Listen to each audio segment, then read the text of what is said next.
go. That microphone is on. Welcome, everyone. Glad to have you all on board today. I'm your host, DrFox2000, and you're watching VolcanoX live stream. Thank you for the welcomes from Oh Mummy of Hamsters and Hermione and Fluffy and Sue and John and Henry and a Wormhand. And good to see everyone in here. That is awesome. It's a beautiful day here in Edmonton. We are about at 21 degrees Celsius, a little bit on the windy side, but some very high overcast, very thin cloud, and sunshine for the most part. So, a beautiful day here. I certainly can't complain, and I don't think it'd do me any good anyway.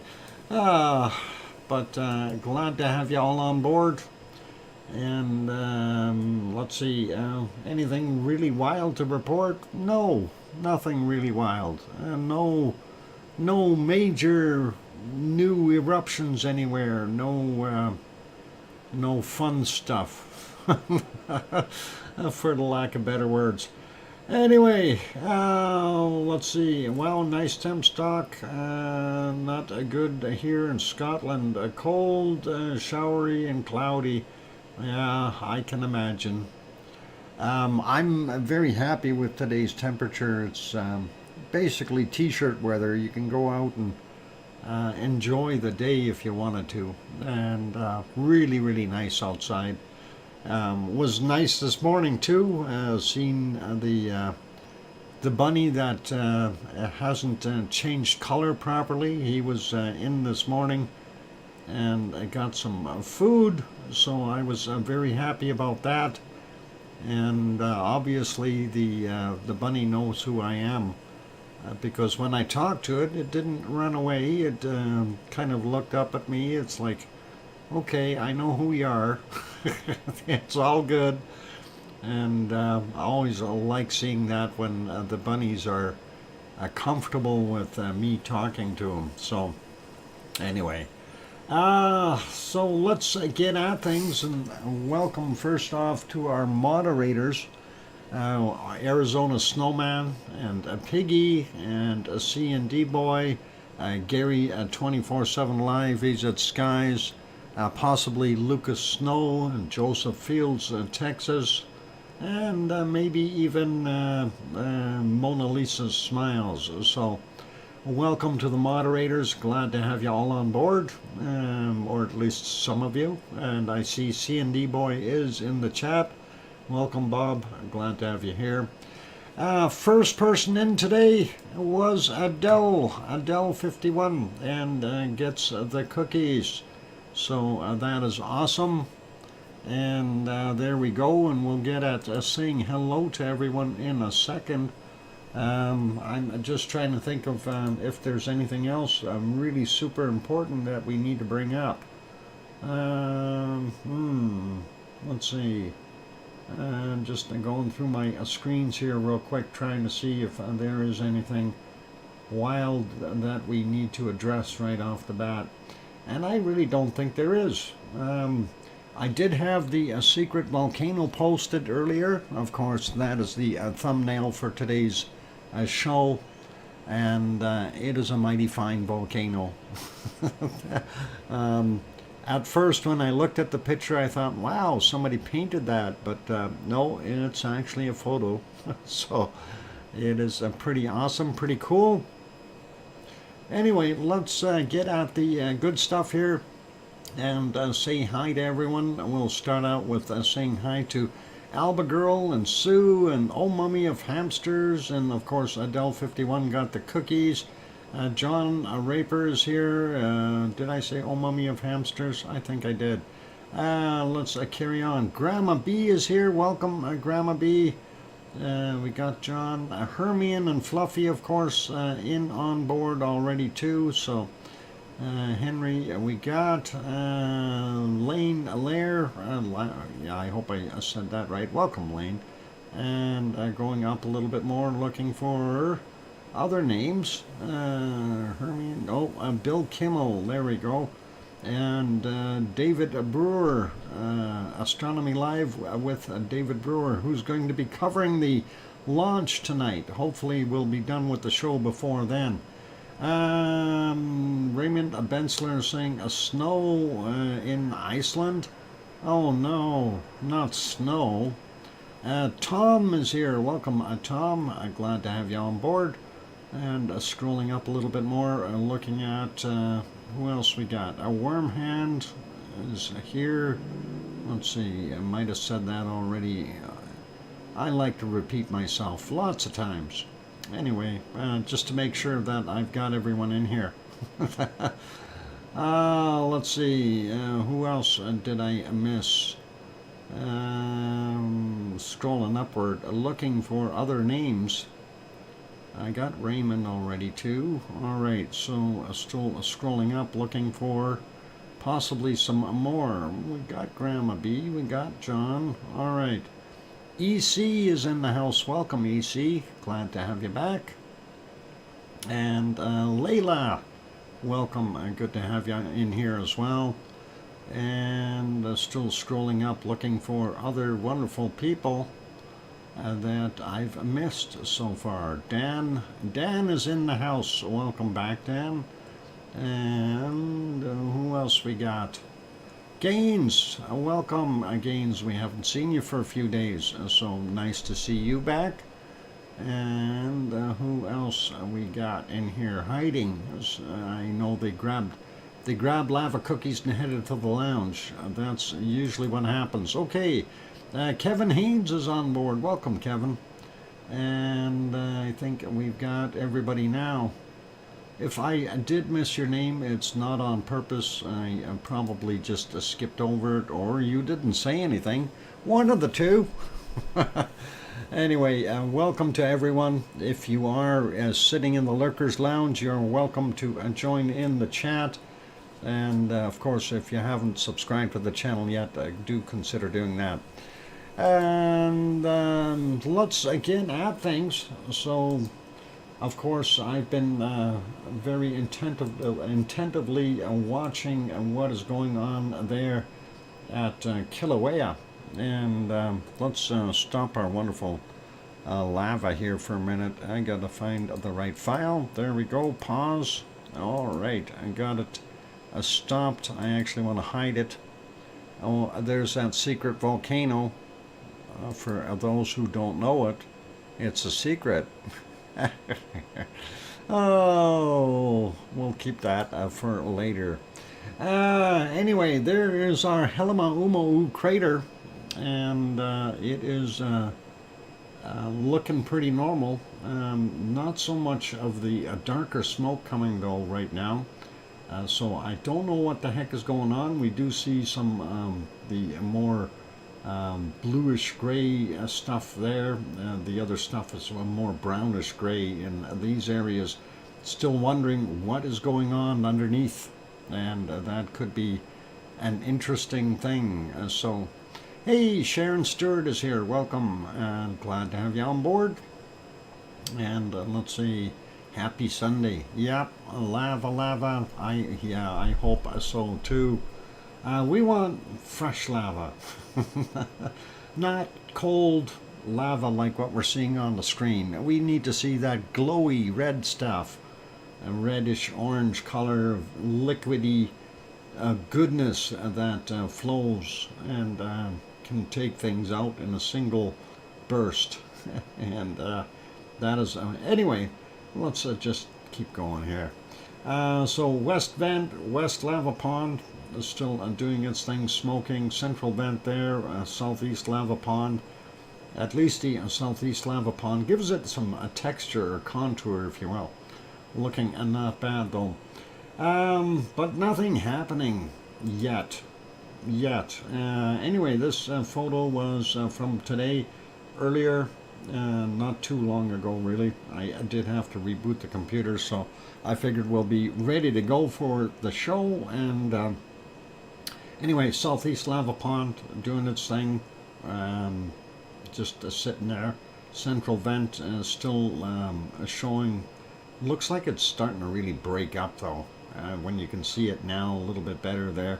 Some of the edges here have broken out, so kind of interesting. And of course Pig Island, and then of course the west lava pond and the west vent, and somewhere over there is our hotspot, and then this extra smoker. So that is what we've got in here. Halama I'm not looking like it's doing much right now. We'll leave it there. We'll go to the next shot. Actually, let's refresh that just in case something has happened. I don't think anything has. Yeah, that's just about the same, only an hour later. So all good.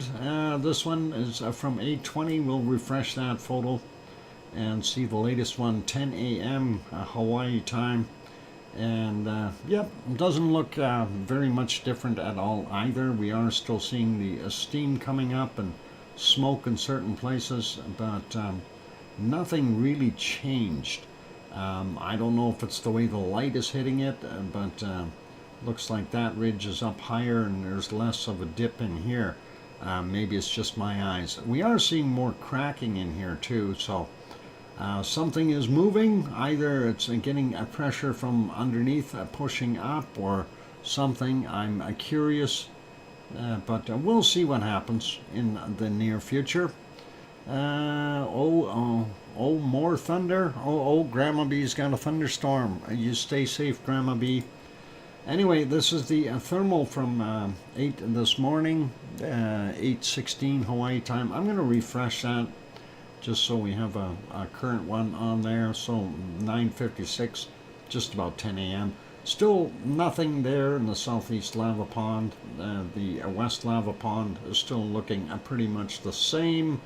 And if we look down here, we still see our glow spot. I don't know, are we seeing a bigger glow here? This is kind of weird. I know this spot was here yesterday and same with him, but this looks like it's got more of a glow. But hey, who knows? We'll have to maybe do a close comparison to the actual shots. Anyway, we'll leave that be. I'll put it back on this one. And we'll get over to our next place of fun and frolicking, and that is over to Iceland. And of course, Iceland is looking really, really nice right now. Beautiful weather there for those good people. And of course, let's get over there. Click the right button, and there we go.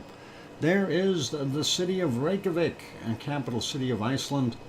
And the sun is still up quite high, and it's kind of a different angle, so it gives it a little bit of a different appearance. I like it. Still a little bit of snow up top on the mountains, and even in the distance here you can see that. So looking pretty cool. If we go back about well, let's go back 9 hours just to take a look and see what it looked like earlier. And getting there we go. Yeah, not bad. So that's the sun coming, hitting it in the other direction here. I hear weird noises coming from my tree.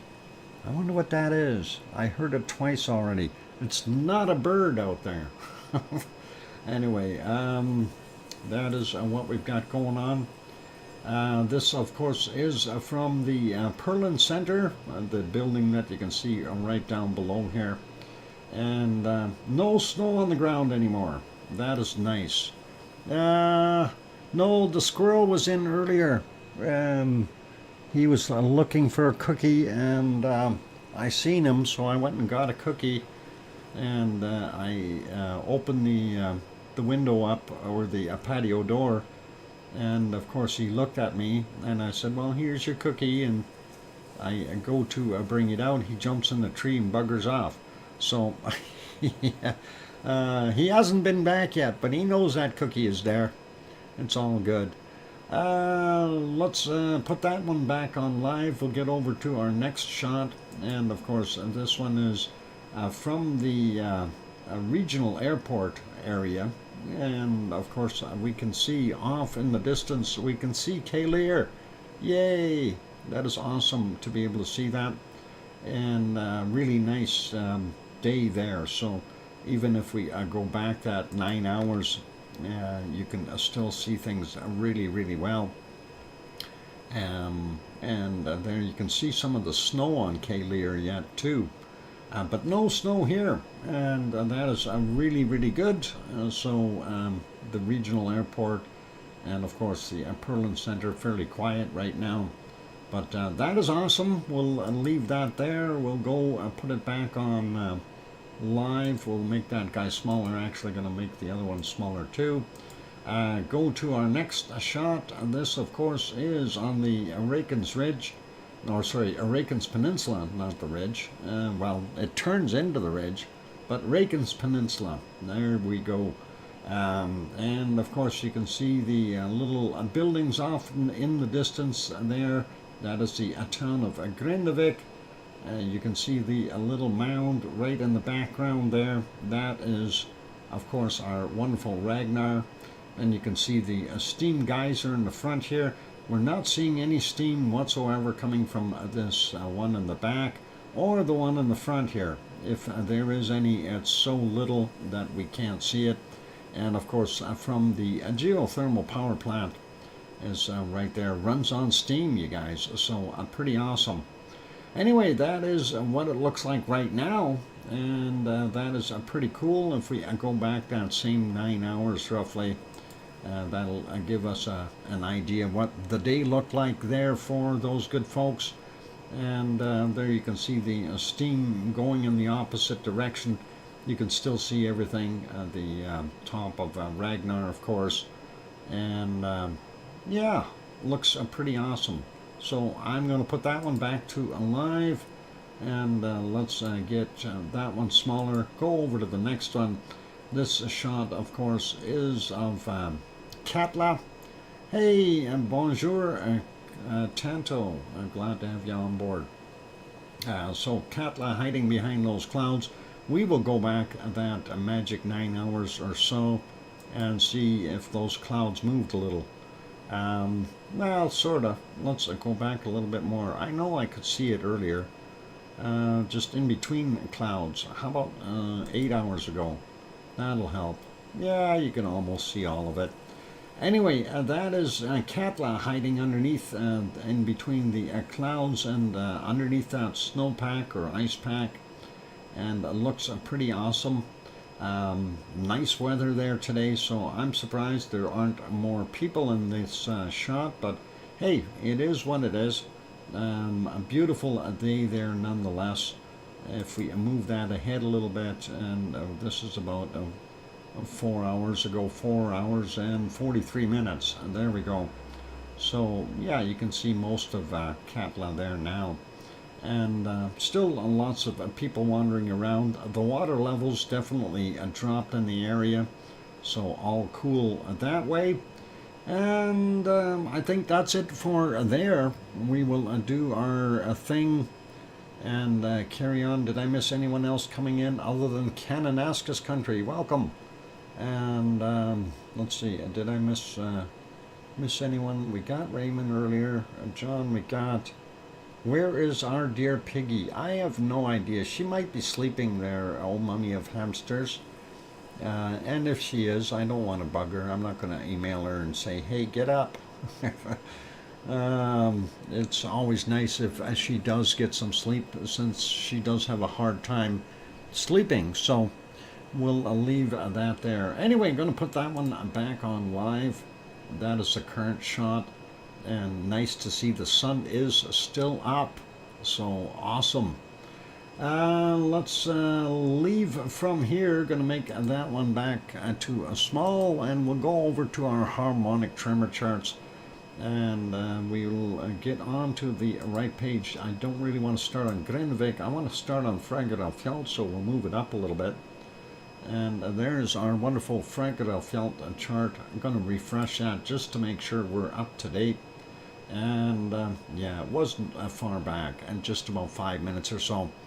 Anyway, we do see our magmatic did move upward and kind of dropped a little bit. And that is our extremely low frequencies. And that is measuring a magma movement for the most part. And it is, it's there. I don't know, not telling us a heck of a lot.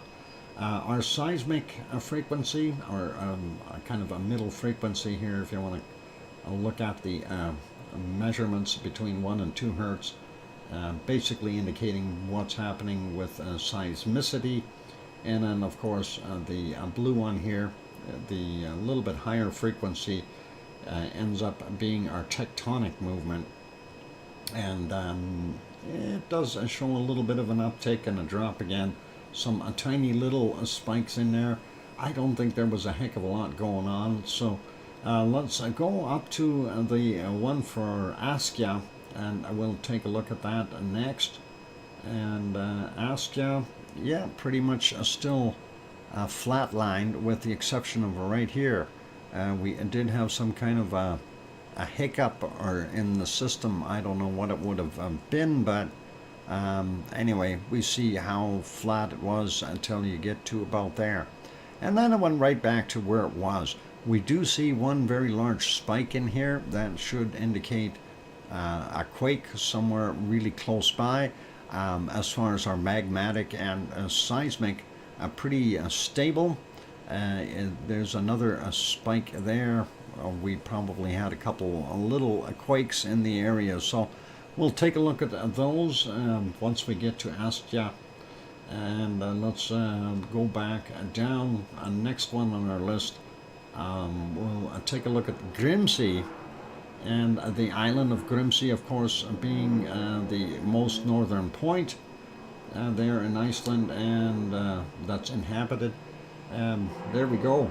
We see the magmatic spiking up and dropping back down and kind of up a little and leveled out.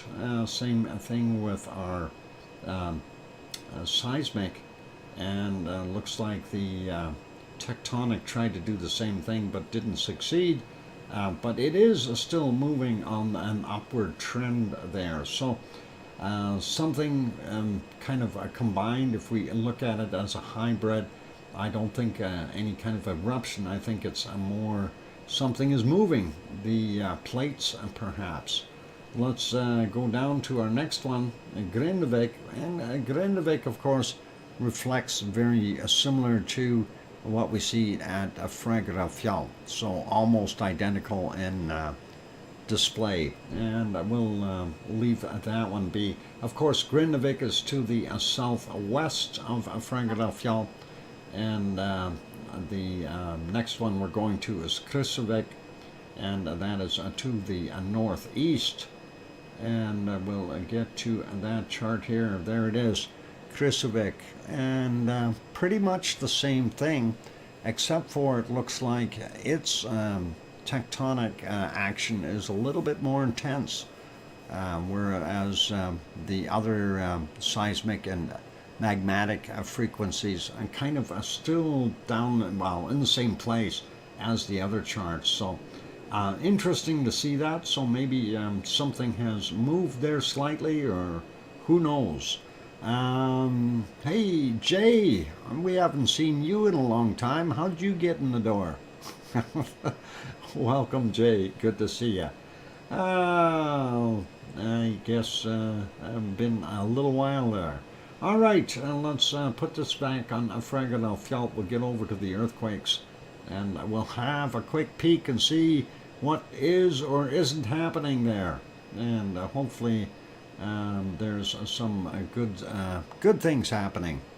Off to the map we go with the shakers on them, and there we go.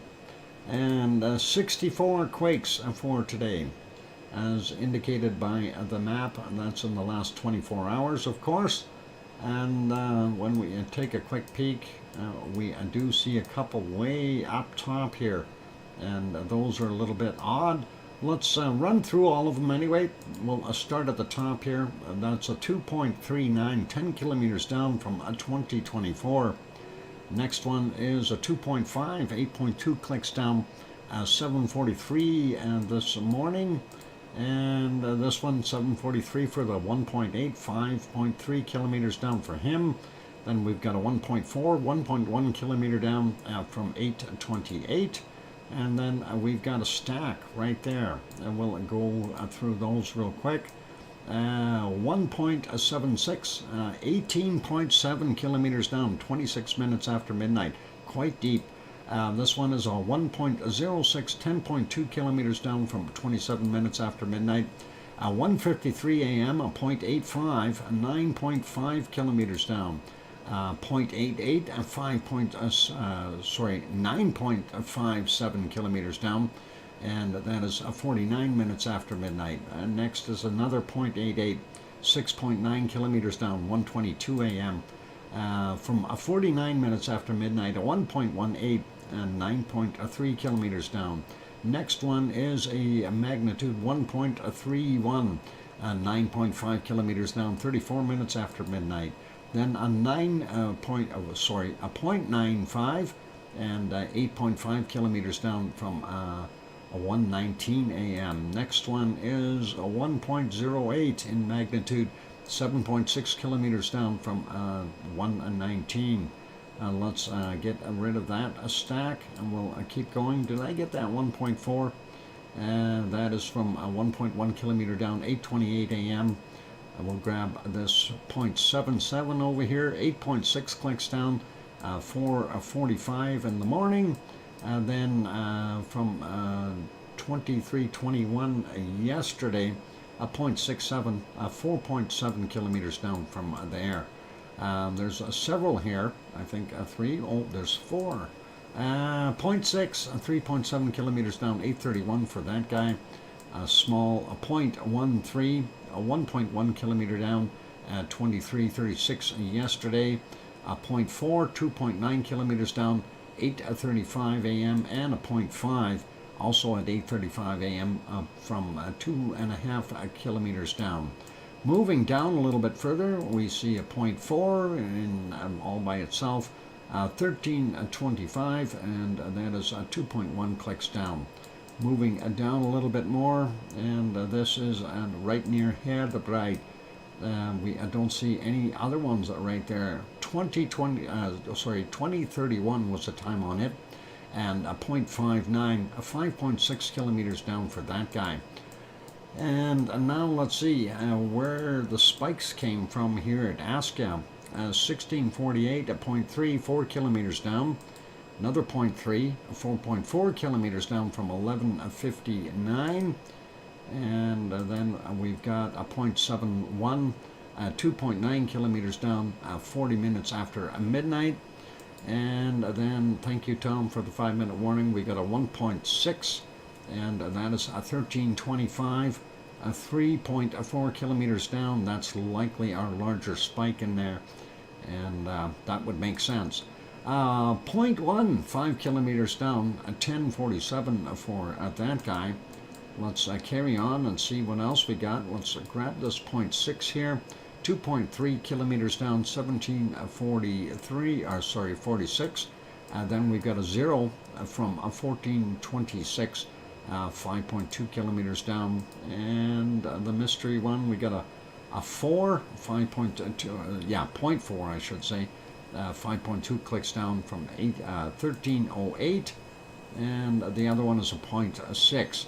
Also 5.2 kilometers down from 14:25. We also have a 1 in magnitude, 5.2 kilometers down from 1400 right there. We got that 0.6. Let's head over to Bardabunga.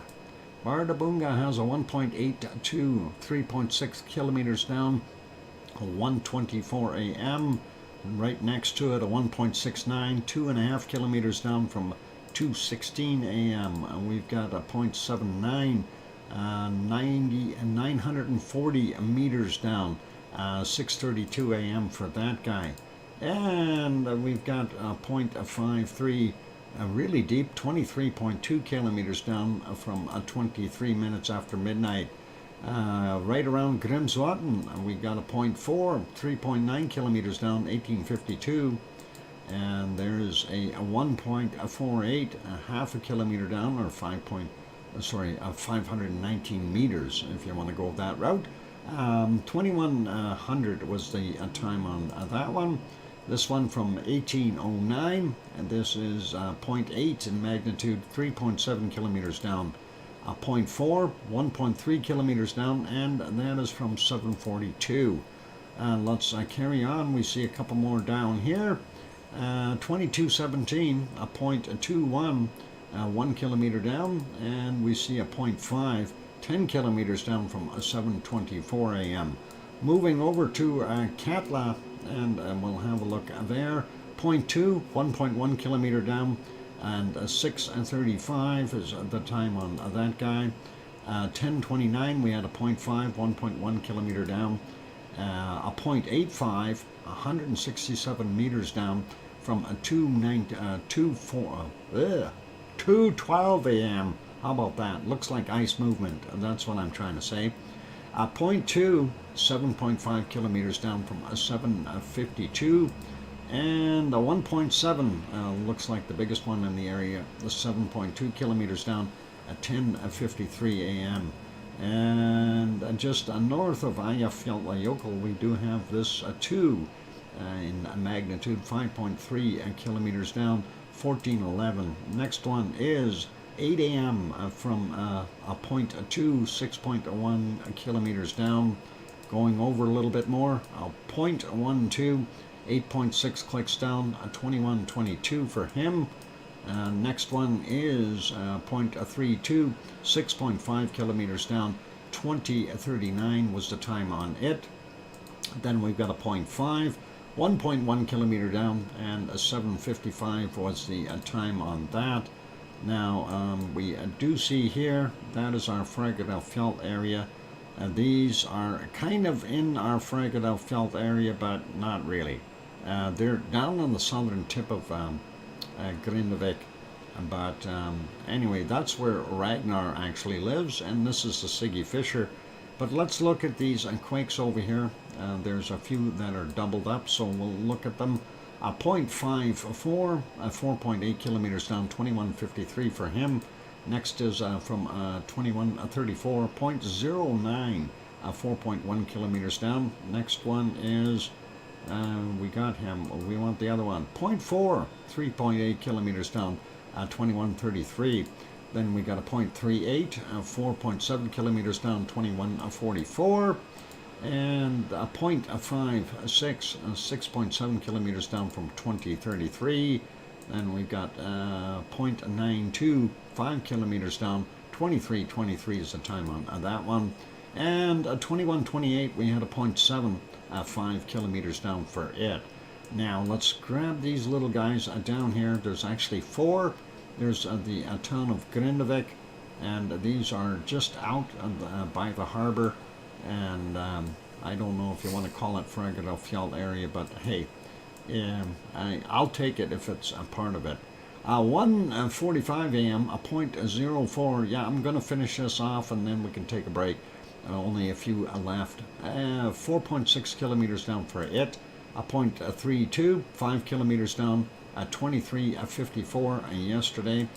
This one is 1:53 this morning, a 0.34, 4.4 clicks down, and a 0.23, 4 kilometers down from 1:45 in the morning.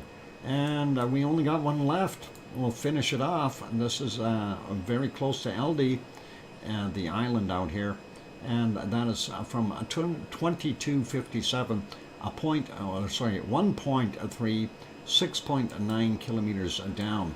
That's our earthquakes there for our wonderful Iceland today. And nothing that's going to make me scream, hey, it's going to happen. But you never know. You really never know. Let's turn that back on, and maybe that on the bottom. Time for a break, you guys, so hang in there. Don't go anywhere. Lots more show to come. We just finished with Iceland and Hawaii and Iceland. So our next ones on the agenda will be, well, we'll go to the Azores next and see if there's anything shaking there. On that friendly note, I'm your host, DrFox2000 here in Edmonton, Alberta, Canada. If you have not yet hit that like button, please consider doing that if you're enjoying the show.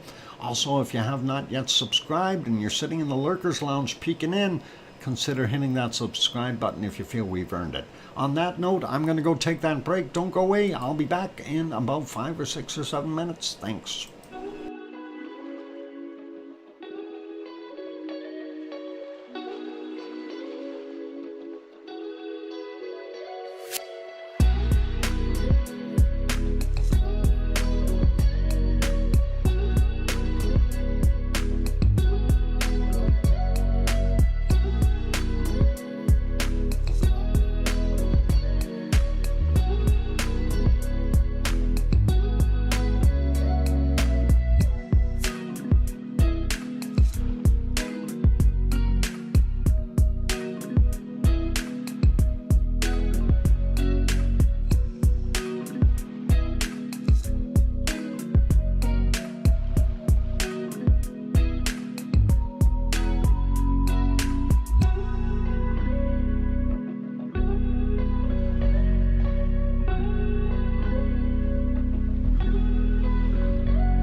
And the microphone is back on. Welcome back, everyone. I'm your host, DrFox2000, and you're watching VolcanoX live stream. Thank you for the welcome backs from Sue and Tanto and Henry and Wormhand and John.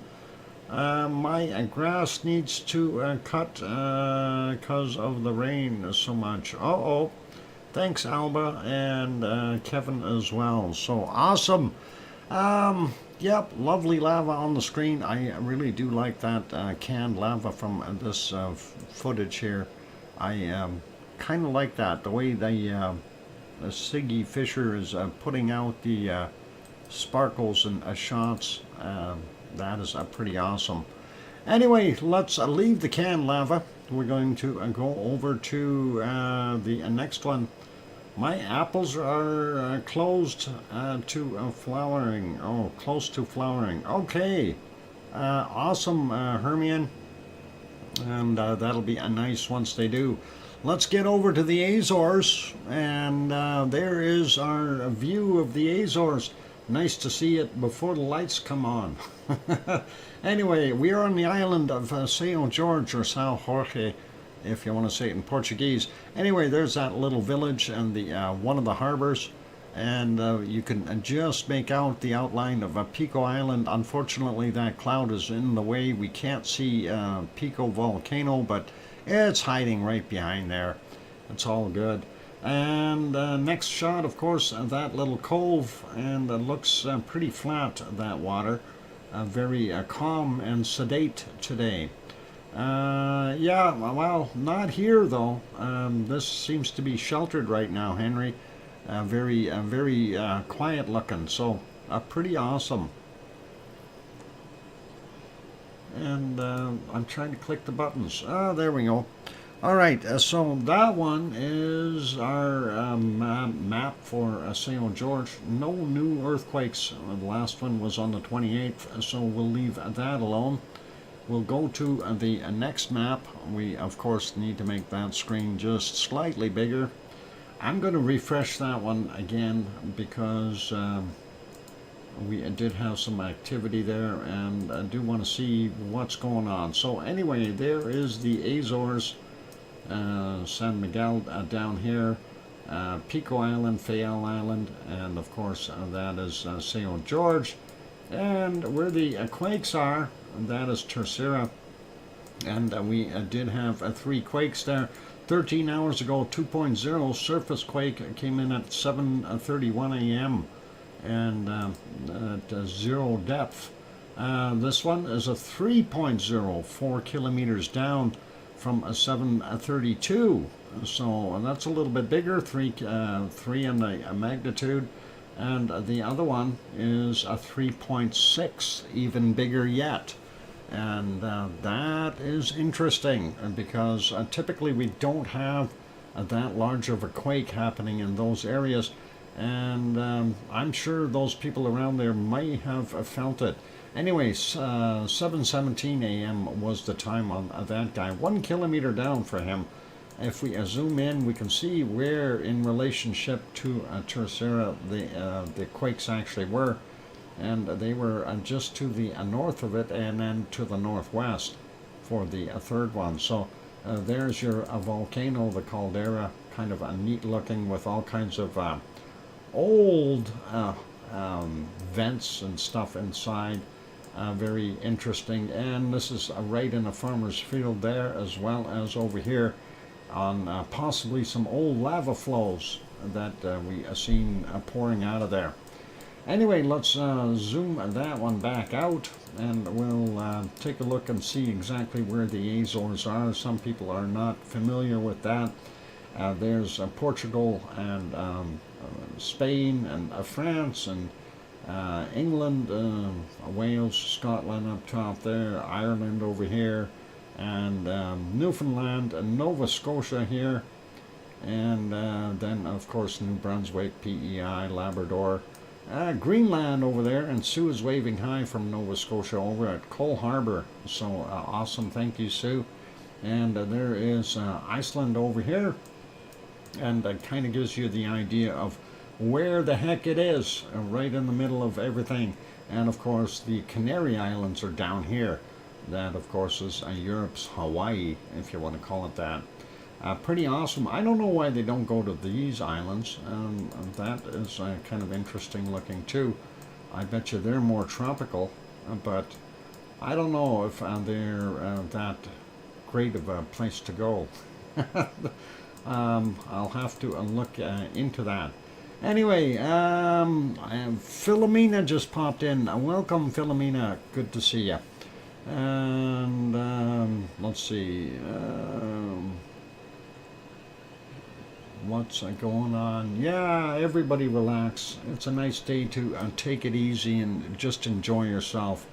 All right, let's leave our wonderful Azores alone, and we'll move on, and we'll get to our next place. And of course, that will be over to Mexico. And we'll see what our wonderful Popocatépetl is doing. And there it is, Popocatépetl, and that is central Mexico, kind of southeast by about 70 kilometers up from Mexico City. Ivan Kunkel, guten Abend. Good evening to Ivan, good to have you on board. Anyway, Popo still puffing away there. I didn't see as many of the larger outbursts from Popo. I did check last night and today, and it's kind of a little bit more relaxed. So from what I've seen, still puffing away though. So you know, we can't count it out yet. This is another one from 1330, and as we go back in time, it had a multitude of little pops, if you will, and you can see that happening. Still seeing a lot of glow during the nighttime, indicating that there is still a lot of magma within that magma chamber. This one here was a little bit a bigger one, from 8:28 a.m. and if we expedite that, you can see that a plume got fairly large, but it wasn't sustained like some of them were in the past here. So kind of thinking Popo has slowed down just a tad. If we keep going back, let's see if we can get into the golden hour, where everything looks kind of nice. I think they had some clouds in the way, maybe. Let's see, this is about as far back as we can go there in the earlier hours. Anyway, 5:35 a.m. you can see it off-gassing, but not really doing anything. And then prior to that, of course, it was still in the night mode, and you can definitely see the glow of the lava that's within the caldera. Nothing really super wild going on there. If we go back a little bit more, 3:54 a.m. Lots of beautiful stars, and yeah, definitely some glow. You know that lava is in there, but it didn't come out. Nothing. I didn't see any pops from during the nighttime, so we'll leave that be. Gonna put that back on live. And we'll leave him alone, and we'll make him smaller and go over to the next one. And yeah, isn't that amazing? Volcano Gray. That is a Fuego in Central America, and Guatemala. Fuego in Guatemala. There you see it a little bit. 11:50 a.m. It is definitely puffing. Not sure how much material was coming out of there, but because of the cloud in the way, unfortunately. And if we go back a little bit more, we do know that it had little puffs doing its thing. Nothing really crazy. Not that I seen anyway when I scanned through earlier. Visibility for the most part was poor. There were a couple shots in here. I don't know if we can get to them. This one here, I don't know if we can see it when it actually popped. No, we can't. That's what I thought. It was the clouds were in the way, but we can see that there is some lava dribbling down the sides. So that is what it was doing at 5:09 a.m. Not bad. And then prior to that, of course, it was in the clouds. So no sense in going back any further. Seems like Fragadalfjall's Dr. Fox, a magma there, but it won't come out. Oh, Yvonne, don't tell me there's magma there and it won't come out. We gotta make a hole. We have to let it come out. We have to send the troops in, the lava workers. Let's refresh this picture. That is from earlier today. There it is from right now, within the last few minutes, 20 minutes ago actually. Hard to see the lava down on the bottom here. It's kind of hiding underneath that smoke, but you can see that is a very deep pit. This is a Messiah volcano in Nicaragua, and it is continuing to do its thing. It's active, but it's not doing anything. We need pressure in there. Yvonne, why don't you get those lava workers? Hey, when you're over there in Italy, in what is it, 5 days, 4 days, whenever you're going over there to Sicily, you get a hold of the head guy there, the head lava worker, and you let him know that we are demanding that he gets back over to Iceland and starts drilling. 6 days, okay. I knew it was close, but yeah. Just tell him, look, we're desperate. We need it. It's got to happen. Never mind what Siggy wants to do. We want lava. That's all there's to it. And we'll even pay, sort of. They can have all the free diamonds they want. They can find. Anyway, that is what we see there. Let's go a little further south. We unfortunately don't have anything on Nevado del Ruz, but let's go down to our wonderful places there in Chile. And of course, the first one on the agenda is Lascar. And Lascar is, of course, doing its thing. They've got their little time lapses. Looks real cool, but really not much happening there. You can see no puffing coming out of it, or very, very little, if anything at all. So let's leave that one be. The next shot is interesting, and that is Laguna del Mole.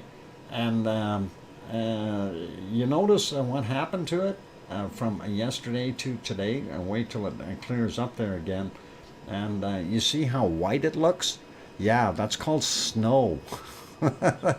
Yep. Jump into the suitcase. Oh, wow. You guys are so mean. I can't get over there to jump into that suitcase. And of course, the last one is very, very cloudy, so we're not going to see a darn thing.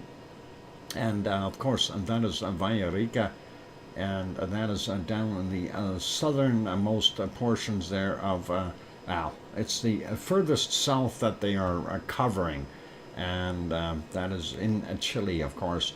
And that's our volcanoes there, so let's leave those guys be. And I just want to make sure I got these other ones back to a small. And there we go. And we will go over to our next one. And this one, of course, is happening right now. And that is our wonderful Merapi. So Merapi is going to kind of sort of make us happy, as we can see with the seismic activity. It's been pretty active, and right now it is just going through a little bit of a burp as well.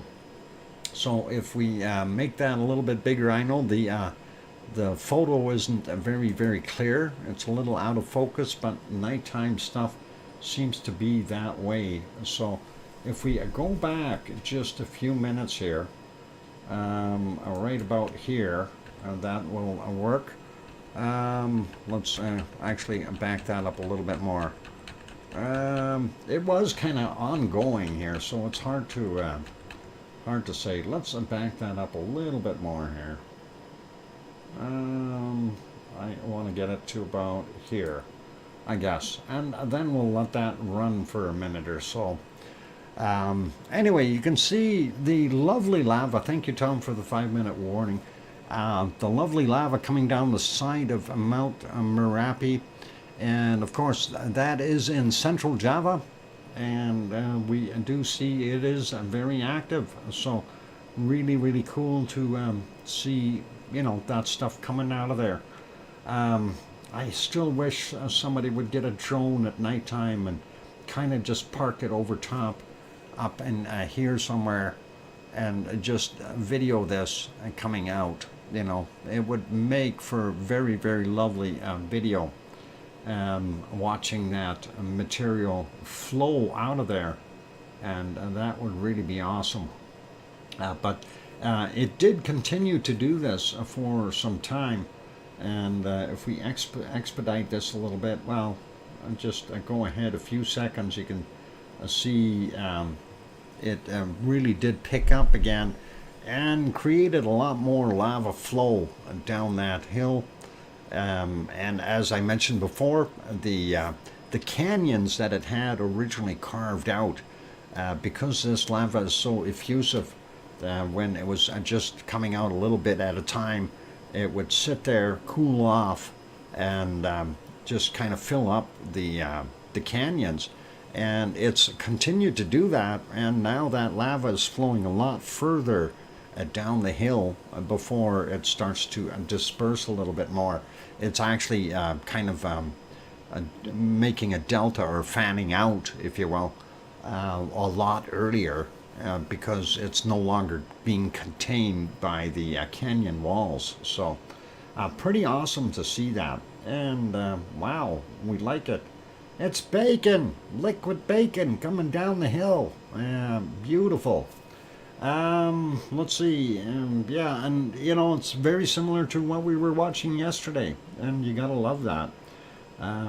Yep, no shortage of bacon from Merapi, and it was continuing to do its thing multiple times. So pretty awesome to see that. Really, it is nice. I like it. I like it. It's cool. Let's see, what else we're going to throw in there. Yeah, for anyone who doesn't know, there is a launch tonight if you're into watching the rockets fly.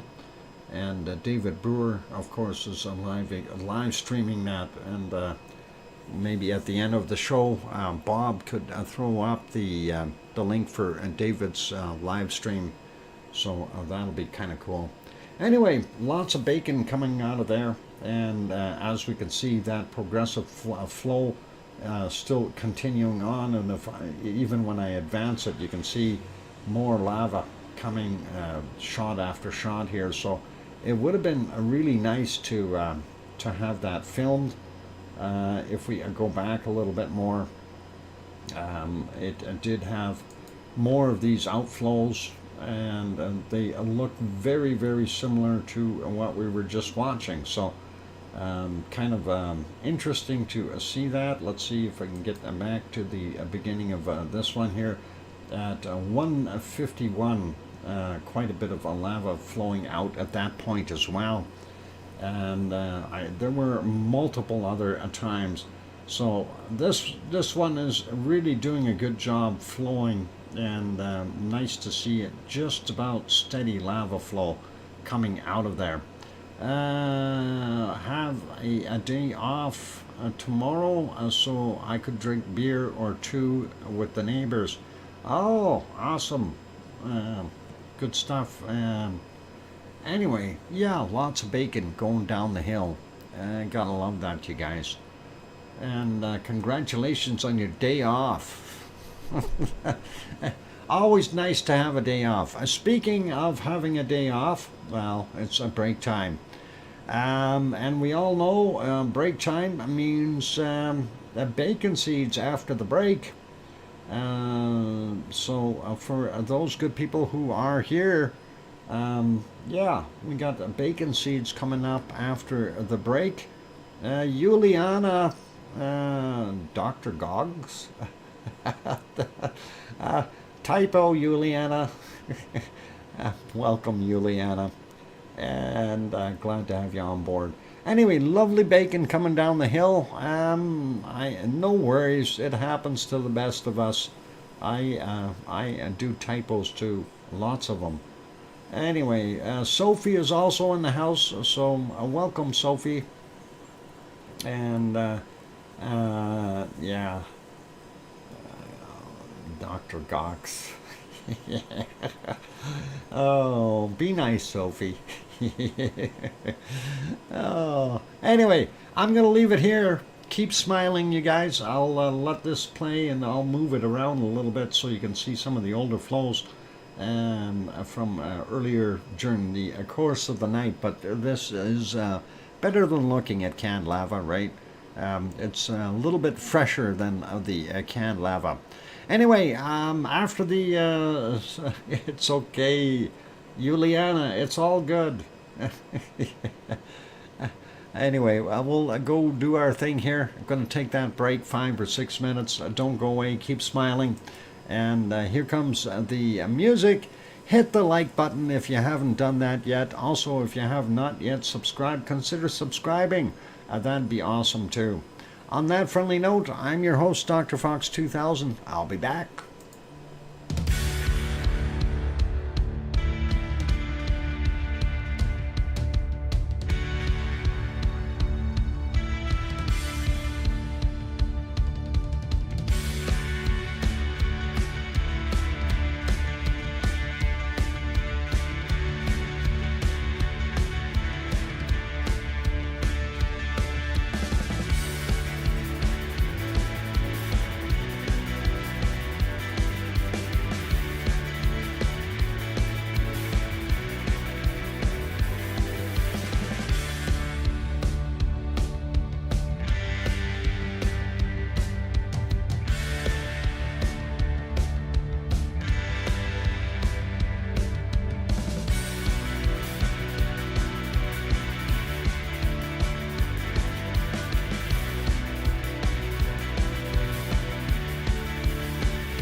that microphone is on. Welcome or welcome back, everyone. I'm your host, DrFox2000, and you're watching VolcanoX live stream.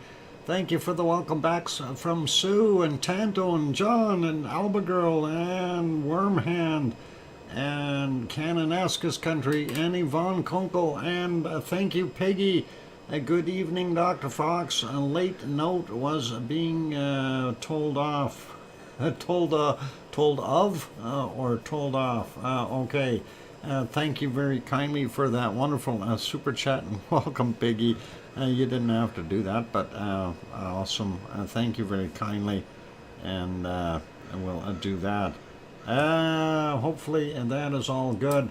And also thank you to Henry and Kevin and I hear you, Dr. Fox 2000 from Sharon Stewart. And thank you, Hermione and Fluffy. And thanks, Piggy. All right. Nice, wonderful little super chat there, Piggy. I was being told off by a daughter-in-law. How come, Piggy? Why did you do something bad? Were you trying to overdo it again and she told you to calm down and stop it? Is that what the deal is? You aren't supposed to be running around doing nasty things. Anyway, it is bacon seed time, you guys. Old Gura26 also on the channel. Welcome, Gura. Good to see you again. And yeah, I didn't tell them about my break. Oh, you didn't? Okay. Yeah, just go easy, Piggy. That's all I gotta say. I mean, can't control your life. Just go easy. That's all. Anyway, it is bacon seed time, you guys. So we're gonna put this wonderful volcano back on live, and that is what Merapi is looking like right now, 4:10 a.m. of course, there in central Java, and that is what we got. So let's get over to our wonderful bacon seeds. Yes, and this was the last one from yesterday, and we'll see what Piggy sent us for new ones. And there she was sending new bacon seeds, and here's the first one.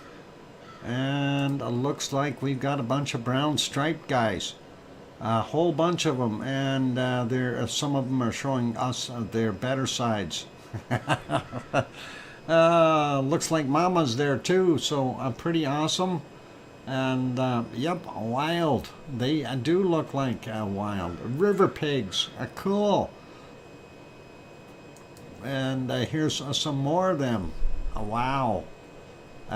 This is the other side of that shot, I guess, where you can see those wonderful snouts, and somebody almost looks like they need a hogwash. Hard to tell with these ones because they're brown in color.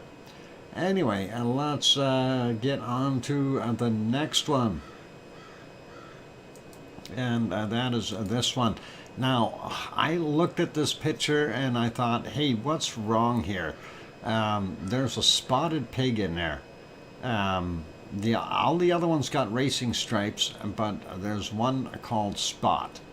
And I have no idea why it's in there. You can see Mama and the other ones there as well. Really, really makes you wonder what the heck is going on and how that happened. If we go to the next shot, we can see there is a Spot with his sibling there. Now, Spot does have a long snout, just like the other wild ones, but he's got spots instead of stripes. I wonder, somebody didn't get it. Yeah, the odd pig out is right.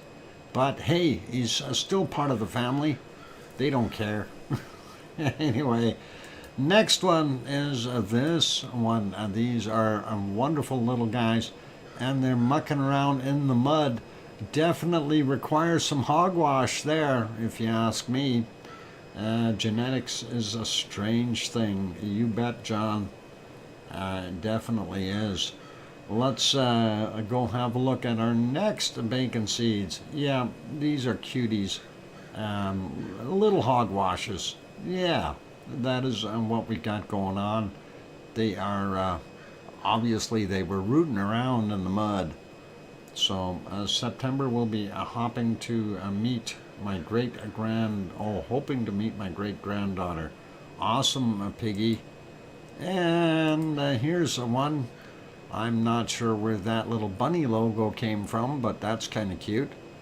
Looks more like Tweety Bird with long ears, but we won't mention that. Anyway, beautiful shot of that piggy, and I like it. Very, very nice shot. Next one, the Martian has landed. Oh no, in from Mars. Here's some more of those little guys, more racing stripes, and that is awesome. These guys are nice looking. I think they look really, really cool. And let's get to our next ones. And that is these three. Now these are a little bit different. I added these ones to it, and I can't remember exactly what they call these pigs, but they got these long Spock ears on them, and they get some longer hair on them. They're not quite river pigs, and they have some other name to them, but bold stripes. You like those, eh? Yeah, I found those on the internet. I put in piglets with brown stripes, and that's what came up. They are pretty cool. Next one is this one, and that is there you can see the mama pig and the little one. And the little one, of course, being just a wee one, just a day or so old. And of course, mama pig. Definitely a big long snout on her. What? Alvin pigs. Yeah, possibly. Long legs. Yep, spindly long legs. And pretty awesome. I don't know if they're river pigs or not, but really cool looking. And one more bacon seed for today. And that is this shot. And of course, these are some more of these Spock ears, the Alvin pigs, and then you can see the mother with her long ears as well, and really kind of cool. So, pretty awesome. Is a Wonky Donkey in? Welcome. Thank you for adding Dr. Fox. No worries, Piggy. It's always a little bit of fun when we do this, so it is nice. All right, I know. Now it's time for the mystery volcano. I know. I'm not going to skip it this time. So, yep, the mystery volcano. Let's go over to the other file here. I'm going to stop that lava because it's on automatic. So, I moved it. I didn't want to move it. I want to put it there. I'll leave it there for right now. Let's turn on. We'll turn that off, turn this on, and we'll get rid of that little banner. All right, this is your mystery volcano for today. And Wonky Donkey, where's the Askia lava? In the wrong pipe. No, it's not Merapi, it's not Fuego, it's not Merapi, it's not Fuego, it's not Krakatoa.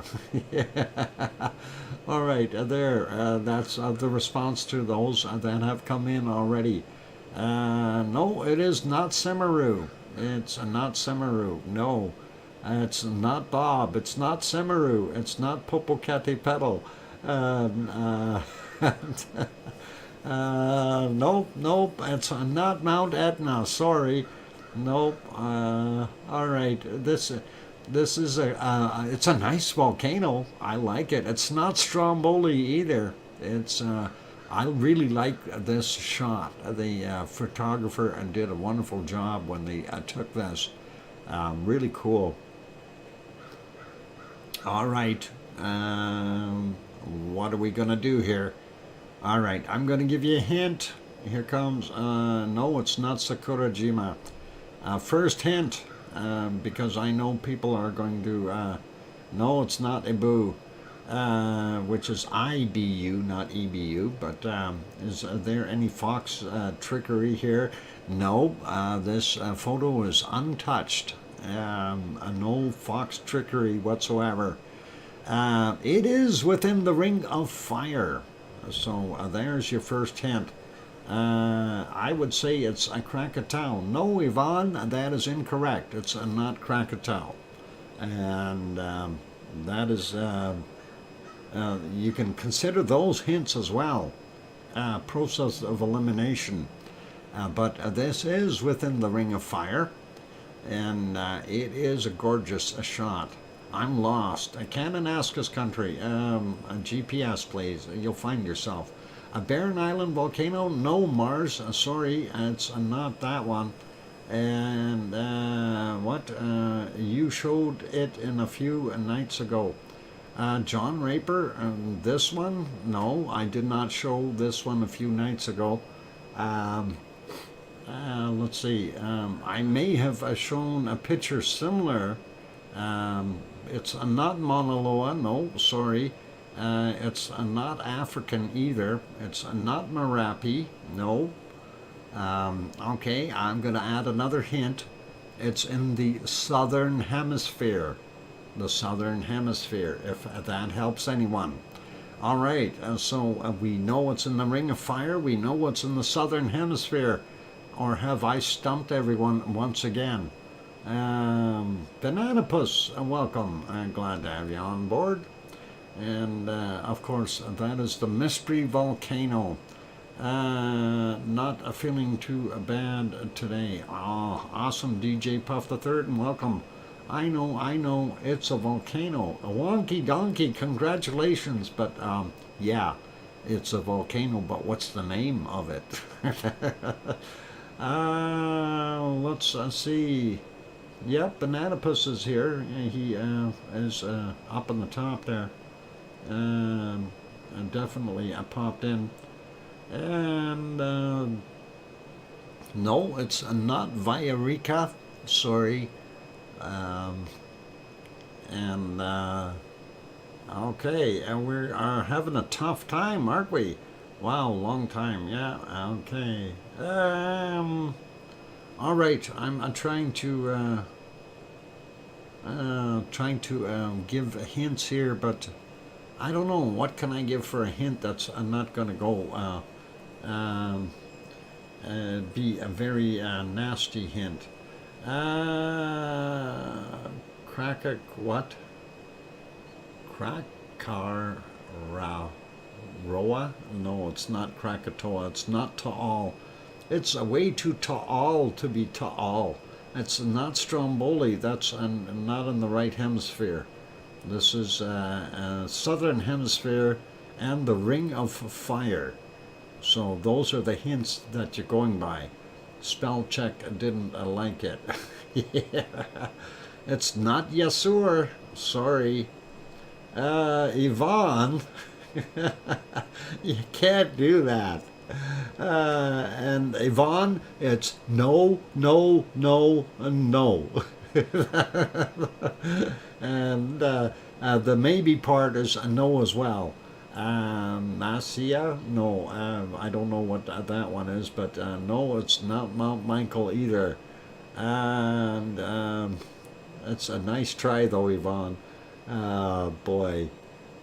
She's trying to list off volcanoes. All right. No, it's not Reventador either. I'm giving up. LOL. Okay, Yvonne. Okay, it's Mount Dr. Fox. Almost. Mount Agun. No, it's not Mount Agun. No. It's in Chile? No, it's not in Chile. It's warm with all that lava. It's not Sabancaya. It's not La Palma. No, it's not Wolf volcano. Well, it's not Cumbre Vieja. Sorry, it's not Kananaska's country. Oh, hang on, that wasn't a guess. Okay, DJ, no worries. Yeah, just say it. Okay. All right, if everyone is giving up, um, yeah, it is a volcano indeed. All right, I have stumped you guys officially again. What? I'm not even sure what that is. It's not Cotopaxi either. Okay, I've stumped everyone. And yes, we have shown this volcano before as the secret volcano, but not this photo. This is Mayon, Mayon, Mayon volcano, and that is in the Philippines. And it is a beautiful volcano. And I figured I'd use a different photo. Yep, yes, it is. Don't say no, Yvonne. That's what it is. This is Mayon volcano. And this is actually from a 2009 eruption. I knew it was in the Philippines. Yep, you have, yeah, I got you guys today. So there you go. I couldn't think of the name. Yeah, there's only about what is it, 17 of them there in the Philippines that you got to remember. Thanks for the 5-minute warning. I didn't recognize it as Mayon.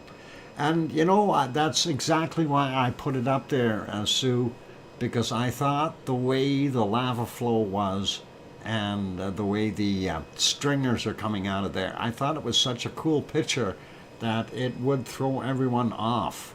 And it did. I'm happy. I succeeded.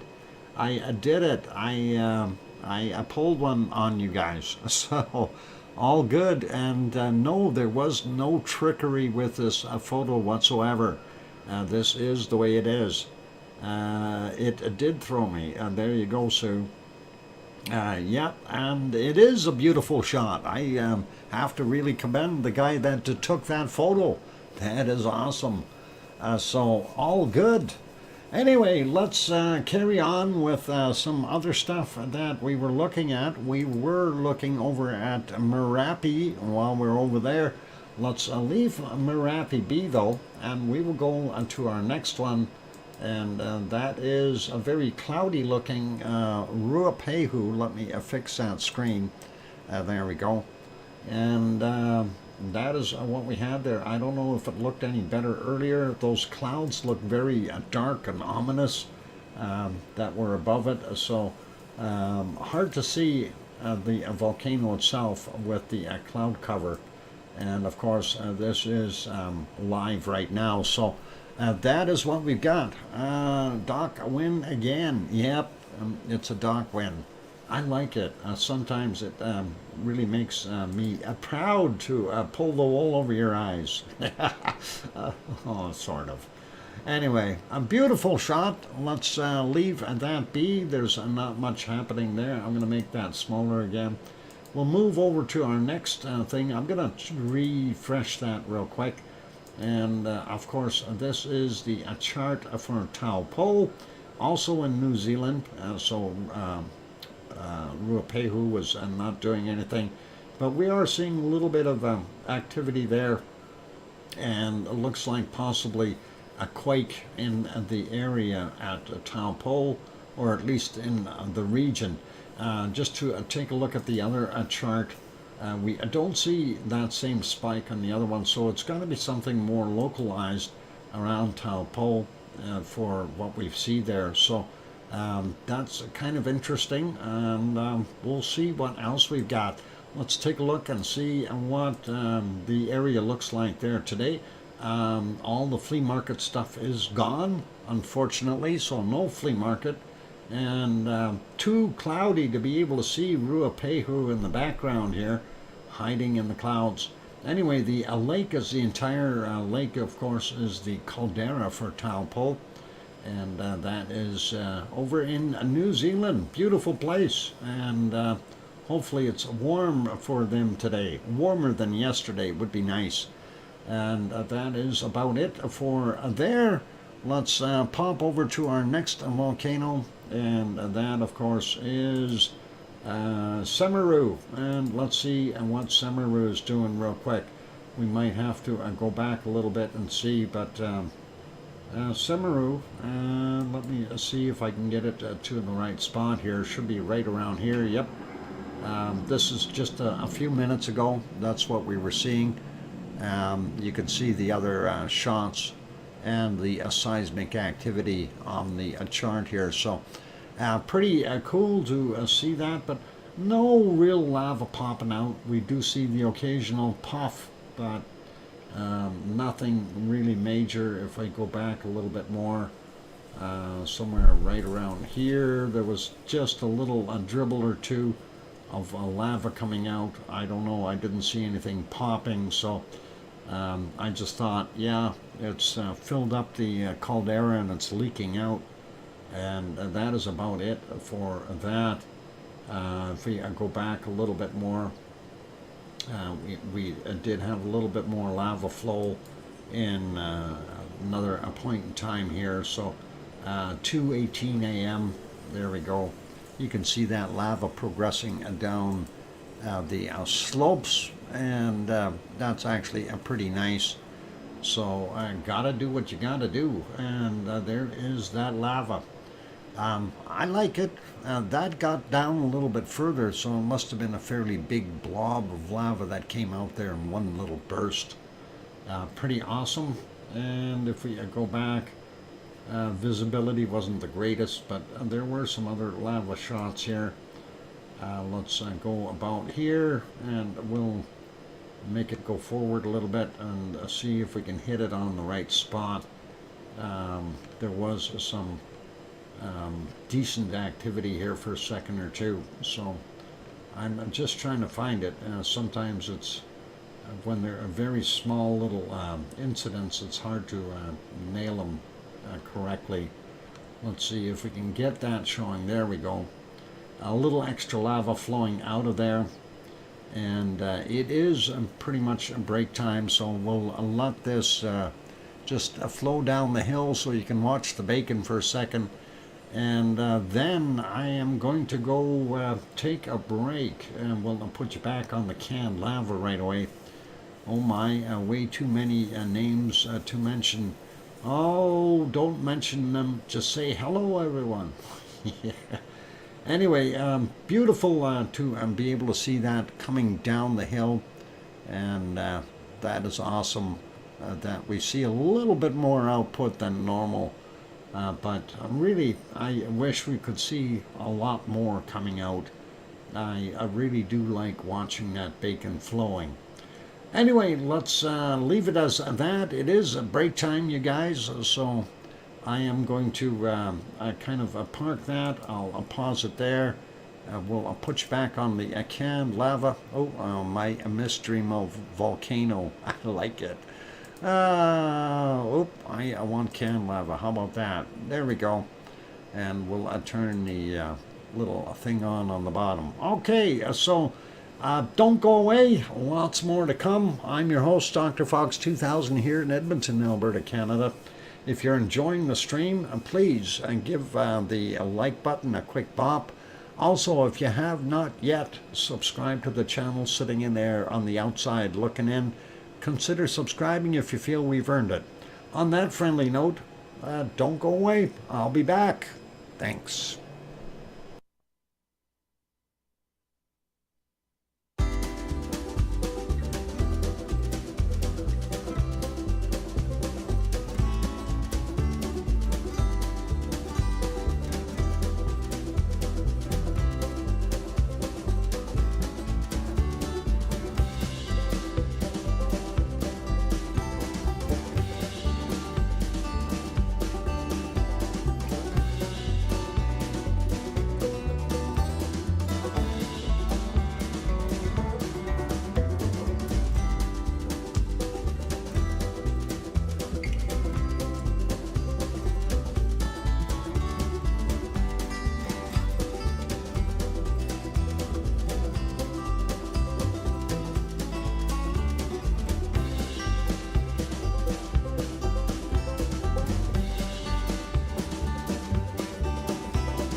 And the microphone is back on.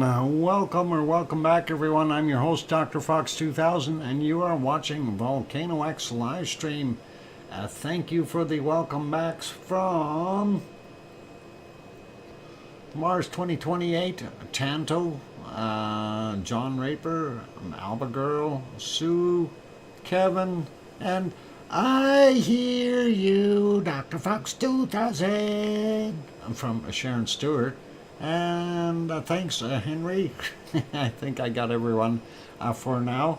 Awesome. And thanks, everyone, for hanging around. And glad that we're all still in there. And all good. Okay, good. It's all good. I hope it is. Thank you, Hermione and Fluffy. Anyway, don't know if Fluffy is actually there, but let's stop our wonderful lava, and we're going to hold it there, right in a mid-eruption, if you want to call it that.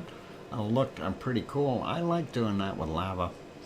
Let's get over to our next place of interest, and of course that is there in, no, not there. How about there? There we go.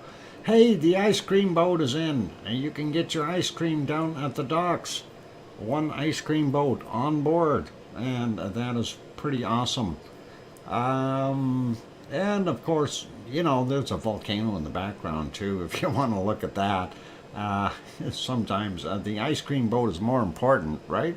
No, I'm kidding. That's just a special feature we've got on this show, the ice cream boat. You don't get that anywhere else, I guarantee it. Anyway, Sakurajima in Japan doing its thing, and it's not a bad picture, but really nothing major going on there.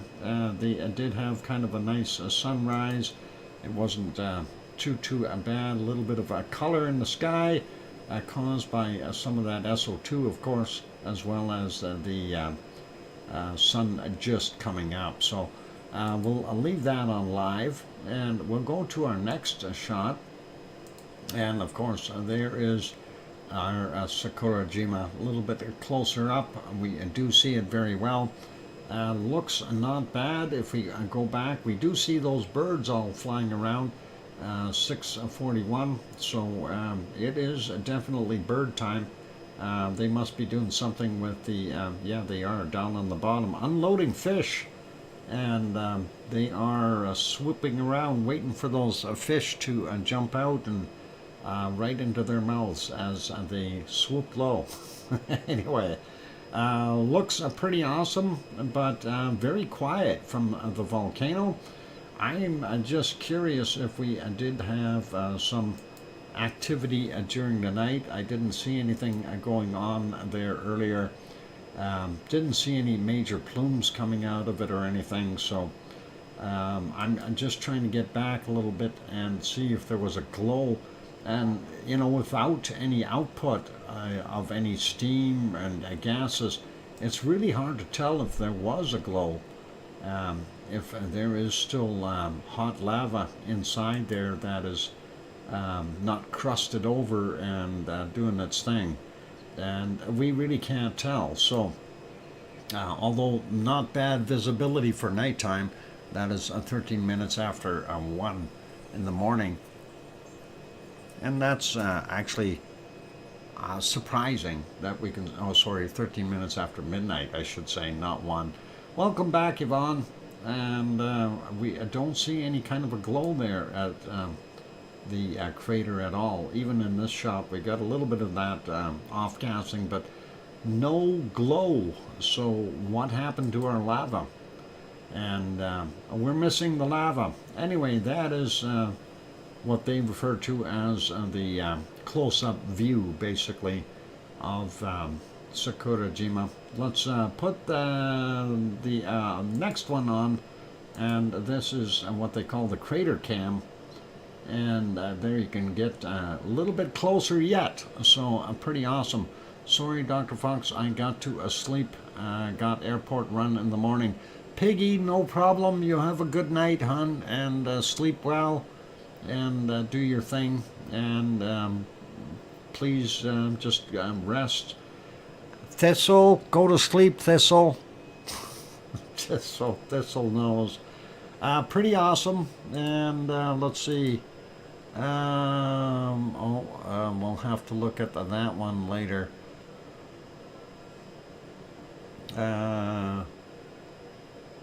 Okay, we'll take a look at I just got an email for a secret volcano, but the ascender knows, the ascender can't guess at it. Anyway, beautiful shot from early in the morning, and we'll see if there was anything else that we could see. Actually, I was hoping during the night that we could see a glow there, but unfortunately not. No, no glow even in that shot. That, of course, 2:11 a.m. And there is at basically 1 minute after midnight, no glow. So we'll leave that one be. We're going to make that one smaller, and we'll make this one smaller as well. Those birds are really buzzing around. There must be some good fish down there. Next volcano, not showing up. I don't know why it doesn't love us. The camera at Sakurajima not working. I'm going to try refreshing that and see. They've got commercials on. We'll go back to that. Next one on our list, of course, is Aso-san. Aso is definitely off-gassing quite a bit. We do see some pretty heavy plumes of SO2 coming out of there. And I'm wondering, that actually looks very, very heavy as far as the way the gassing is coming out of there. I'm wondering if this thing is going to pop soon.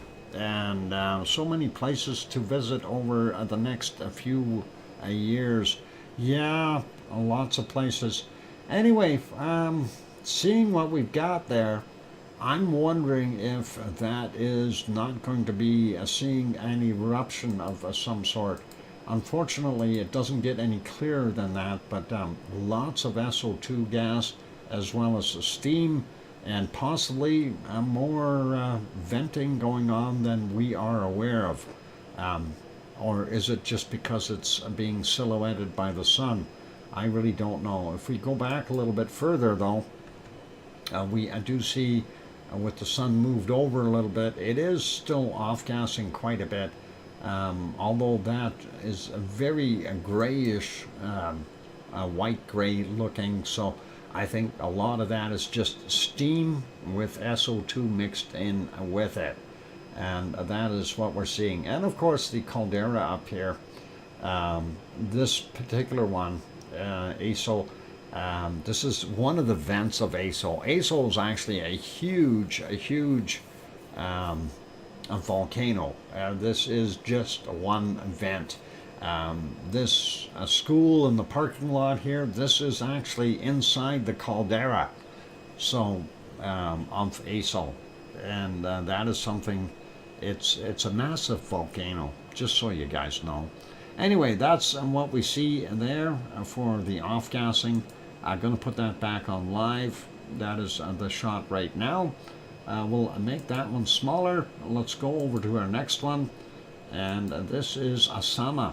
Asama-san is definitely still continuing its off-gassing. I'm not sure how heavy it is, though. We did have some cloud in there earlier, so a little bit tougher to see. And there we go. You can see a little bit of a plume there. Looked like it might have been raining there at that point in time. If we go back into the nighttime hours, you can barely see it, but it is off-gassing. Stars in the background, of course. A picture is really grainy, and prior to that it was cloudy. So very hard to see anything with the gray background, and always hard to see the gray steam coming out of there.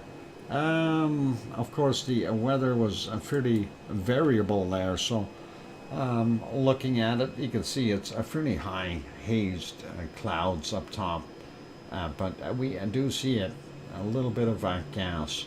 Anyway, let's leave that guy be. I'm going to put that back there. I'm going to see if, yeah, that one is a no-go whatsoever from Suwanoshijima. So we will leave Suwanoshijima be. The ice cream boat is still in for those who need to know, and we'll leave it there. First step, Ireland. You're going to go to Ireland? You're going to go visit Irish monk? You be careful over there. He's got goats. Goats will defend his territory. There is Old Faithful at Yellowstone National Park. We'll leave that on while we're doing the volcano report, so please hang in there, and I'll get the volcano report going here. So from yesterday, we had 3 volcanoes that were showing activity after we got off here. And of course, they were Sabancaya in Peru, continuous ash emissions to 25,000 feet, or 7,600 meters from 1845. And Shivelish on the Kamchatka Peninsula continued its activity. Volcanic ash to 14,000 feet, or 4,300 meters, reported at 2,100. Cotopaxi in Ecuador, a new volcanic ash emissions to 21,000 feet and 6,400 meters, came in at 2315, and that was from yesterday. We have 6 on the list for today. And Yvonne Kunkel going to bed. Okay, Yvonne, you have a good night, and be good. Have a what? Have a bright and his a new car. What? Hang on. New car? And yes, have a bright his a new car. Okay, not sure what's going on there. All right, take care there, Yvonne, and have a good sleep. Anyway, let's see. Okay, so Sunday's activity, 6 volcanoes. And we'll start out with volcanic ash observed from Semeru, East Indonesia, to 15,000 feet and 4,600 meters, 15 minutes after midnight. Then we have Ibiko and Paramushir Islands, or island, in the Kuril Islands in Russia, erupted to 10,000 feet, or 3,000 meters, reported at 1 a.m. Shivelish on the Kamchatka Peninsula, volcanic ash to 12,000 feet, 3,700 meters, and reported at 1 a.m. and see separate report. We will look at that report shortly. Sabancaya in Peru, continuous ash emissions to 22,000 feet, or 6,700 meters, reported at 1:15 a.m. And again, the same at 7:15 a.m. From Sabancaya. Popocatépetl, central Mexico, volcanic ash emissions continue to 19,000 feet, or 5,800 meters, reported at 1:45 a.m. Occasional volcanic ash emissions again to 19,000 feet, 5,800 meters, reported at 13:15. And then we've got Fuego in Guatemala, a volcanic ash seen in satellite imagery, and Volcat alert to 15,000 feet, or 4,600 meters, reported at 7:45 a.m. That is it for our volcano report there. Thank you, Sue, for sending that in. That is awesome. And of course, they are panning away from there. Let's go over and we will take a look at our reports from Alaska and that area. And we'll take a look at the Shivelish one. This was our shot from a semi from earlier. I don't know if it's improved any. Let's take a look. Not really. It's kind of still cloudy there. And that is what we've got going on. The other one, of course, this is a Pavlov. Let's see if that gets better. No, doesn't. That is a Pavlov, so that is all okay there. quick peek. Well, let's do the report for Shivelish first. And Shivelish volcano in Kamchatka, recent massive eruption consequences. On April 27th, a group of local volcanologists leading by Alexia, what is it, Demyanchek, went to investigate the consequences of the massive eruption in the area of Bekesh River in on the south on the south of the volcano. All right.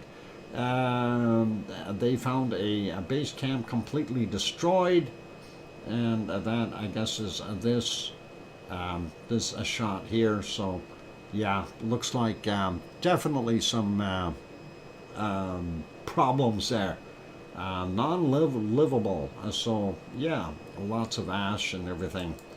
And this is the area, so you can see a lot of extra ash that has been delivered. River filled with ash deposits, and that is pretty straightforward. Ash affected forest resulting from the strong pyroclastic flow. Pretty nasty looking, and yeah, it looks like they got nailed. Ash flow deposits on the south of the volcano are clearly distinguished from the satellite image from Sentinel-2, and it's obvious, you can see them here. That is the ash flow. Wow. So definitely some heavy-duty stuff. Thank you, Tom, for the 5-minute warning there. And let's see, what else they got to say? They found the base camp completely destroyed by pyroclastic flows. The riverbed and nearby forest and snow are covered in tephra ash layers. Okay. In addition, snow is being melted at the contact with the sun, which in turn forms a thick, muddy ash blend. So pyroclastic flows stopped about 2 kilometers from the bridge crossing the river with a tephra ash deposits thick as 10 centimeters. So that is pretty nasty. Judging from the latest satellite image of the volcano, the block and ash flow deposits seem to have covered an area of about 100 square kilometers and reach about 21 miles in distance from the lava dome. So that is pretty cool, and that gives you a little bit of an update on what really has transpired there. So very, very cool to see that, and I hope they are okay and everything else is good. Quick peek over at our national flight service there. No volcanic ash in the area right now, and of course the shots of Shivelish right this very minute. Whoop, why is that there? I want to hit that one. There you go. That is what Shivelish is looking like right now at their time. So it was a big one. Yes, it certainly was. A lot of output. And you can see we do still have smoke happening there. And yeah, it really blew this section completely apart. This was like a mountain in here. And it's all gone. So that is pretty neat looking. This is, of course, from a little bit more of a distance. Whoop, I want to hit that. And it doesn't really get that much bigger, but that is what we've got going on there right now. This picture from today at 21:58 there. I guess, well, is it their time? Yeah, or our time? I'm not sure. But that is what we've got. It's got to be their time, since they are over the international date line. And that is a further distance shot. So Anyway, that's it for our wonderful Shivelish and our Alaskan report. The next thing we will get at is we will go and take a look at our wonderful earthquakes around the world, and but we'll do that after the break. It is a time for me to go take another little bit of a break. Gonna put you back on some canned lava for right now. And for those good people who are here, if you have not yet hit that like button, give it a quick bop. Of course, we're trying to get over that 100 mark, and sometimes it's a little easier than others, but hopefully everyone's been hitting that button. Also, if you're new and you haven't subscribed to the channel, just listening in, you are more than welcome to hit that subscribe button if you feel we've earned it. On that friendly note, I'm your host, DrFox2000, here in Edmonton, Alberta, Canada. I'll be back in about 5 or 6 minutes. Don't go away. And here comes some music to pass the time. I'll be back.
that microphone is back on. Welcome back, everyone. I'm your host, DrFox2000, and you're watching VolcanoX live stream.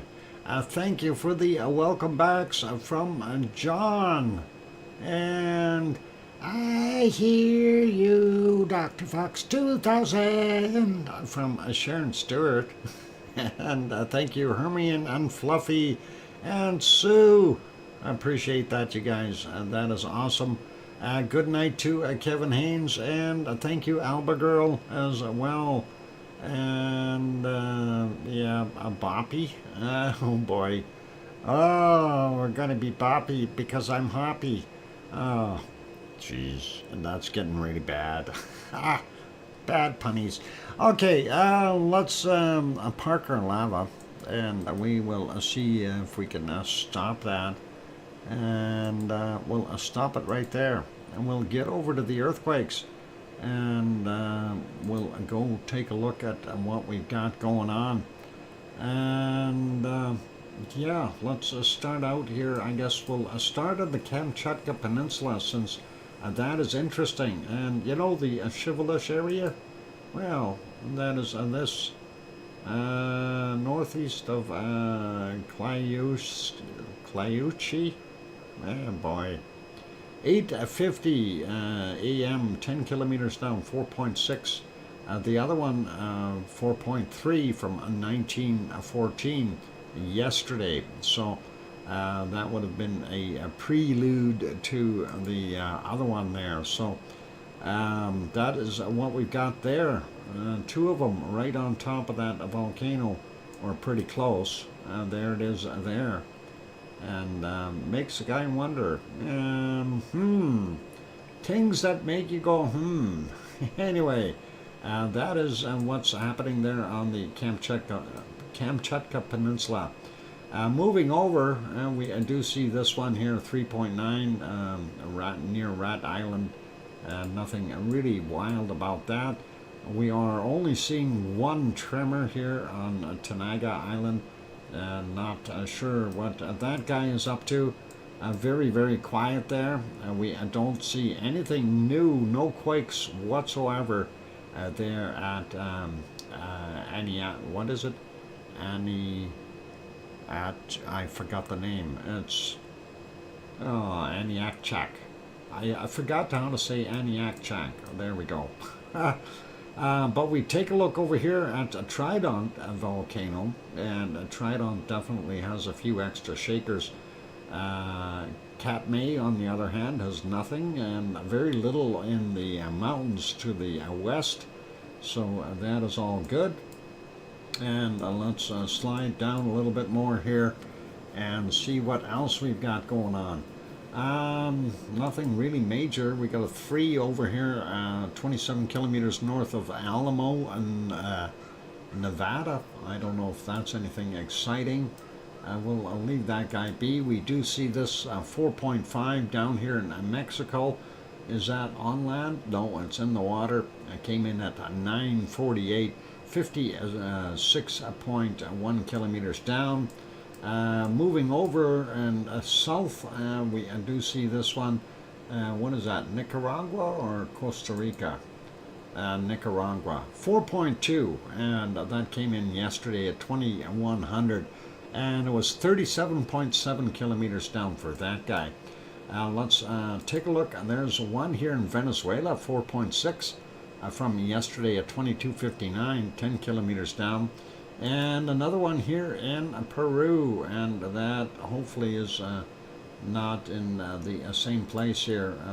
No, it's not. This is a different place. So 4.4, and that is from yesterday as well at 2133, 31.1 kilometers down for him.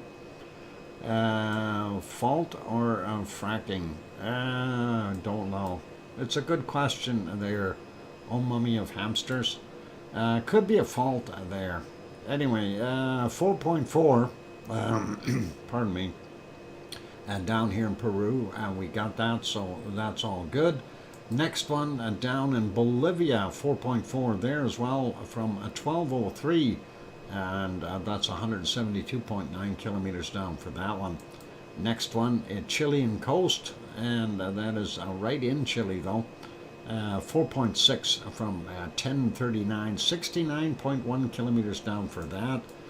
We don't see anything new over here in the South Sandwich Islands. Let's grab this one on the Mid-Atlantic Ridge, and that is a 4.7, 22:10 yesterday, 10 kilometers down for him, just so we don't leave behind. Zooming in on New Zealand, we aren't seeing anything on this map. We do know that we have that extra spike there at Taupo, but it was just a little guy, so I'm not going to worry about that. But let's go up and take a look. Nothing in the Kermadec Ridge area, Kermadec Islands. We do see this one on that same swarm place. 4.6 there in Fiji, 15 minutes after midnight, 601 kilometers down for him. This is out in Tonga, 4.5, 1800 yesterday at 349.6 kilometers down for that. Nothing in Vanuatu. Get over here to Papua New Guinea, 4.7 from 526, and that is 85.3 kilometers down for him. Then we've got a little bit of a swarm happening here.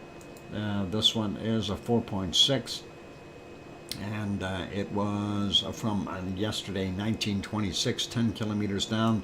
The other one a 5.1, and that is from 1637 yesterday at 10 kilometers down. So that is in that Tual area, both of them. So kind of interesting to see that. We see one way out here on the fault, 4.5, and that is not too far from East Java, and that came in yesterday, 2207, 25.7 kilometers down. We don't see anything up here by Sumatra or anything, those other islands. We do have this one here, Bitung area, and that is a 5.1. 10:29 is the time on that, and 28.6 kilometers down. Southern portions of the Philippines, we have a 4.4. Yesterday's 22:44, 83 kilometers down. Don't see anything in the Guam or Mariana Islands. This one up here is Zoo Island region, 4.3 from 12:45, and that was 402 kilometers down. Then right beside Japan, we have this one. Tokyo is here. This one is not too far away. 4.3, 6:21 a.m., 36.3 kilometers down. And this one is right on land, and that is a 4.4. What is it? A Funeshikawa. I don't know if I said that right. Anyway, 1404, 70.4 kilometers down for that 4.4. We already got the two up here on the Kamchatka Peninsula. Let's get this one on the Kuril Islands. 4.7, and that is 9:47 a.m., and that is 37.2 kilometers down for that guy. So that's all interesting. Let's go take a look here. This would be, where is that? Myanmar. Myanmar, 4.6, 56 minutes after midnight, 98.8 kilometers down. And then we get over here, is that Afghanistan? Yeah, it is, 4.1, 1840 from yesterday, and 237 kilometers down. Right beside the Caspian Sea, we see a 4.4. What is it? Turkmenistan is what they're calling that. Okay, 1904 yesterday, 10 kilometers down for that. Just checking down on the bottom here, we don't see anything else happening there. Somalia hasn't broken off and floated away. Still a good deal on real estate, though, if you guys want it. Anyway, 4.1 here in Turkey, and that's 7:01 a.m., 10 kilometers down for that one. And that is it for those earthquakes. Nothing really more to report there. We will take a look at Hawaii though and have a peek and see what's going on. We do see 2 out here, 2.8 from yesterday at 1653, 9.1 kilometers below sea level. This other one is a 2.1 from 6:29 a.m. 22.5 kilometers down for that one. Kind of deep for that area. And next area here is, of course, Pahala region, and we don't see anything out in the water. I'm surprised. Nothing new in the water. Let's take a look at these. These are all between 26 and 37 kilometers down, so I won't mention depths. This one is 1.8 from 2:43 a.m. The next one is 2.1 from 22:14 yesterday. The other one there, 3.0 from 22:34 yesterday. 2.0 from 1:50 a.m. And then we've got 2.1 from 22:49 yesterday. And then this guy here, 2.2 from 2200 yesterday. Moving over a little bit, let's grab these guys here. 2.3, 1748 yesterday. And this one here is a 2.4 from today at 1358. All standard depths so far. Let's take a look in the Kilauea region here. First off, we'll look at these little guys down on the bottom.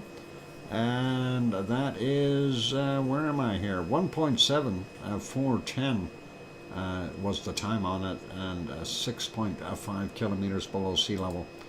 This one is a 1.8 from 1309, 5.1 clicks down. This one is a 2.7, smaller, 1650 yesterday, 29.1 clicks below sea level. This one here is 2.0 from 9:09 a.m., 900 meters down. And let's zoom in just a little bit and grab the rest of these. This one is a 1.9 from 2 a.m., 600 meters down. This is a 1.7, and that is from 1634, 1.4 kilometers down. This one is a 1.7 from 1934 yesterday, 1.1 kilometer down. This is a 1.9 from 8:33 today, 1 kilometer down. And this one is a 1.9 from 8:15 a.m., 600 meters down.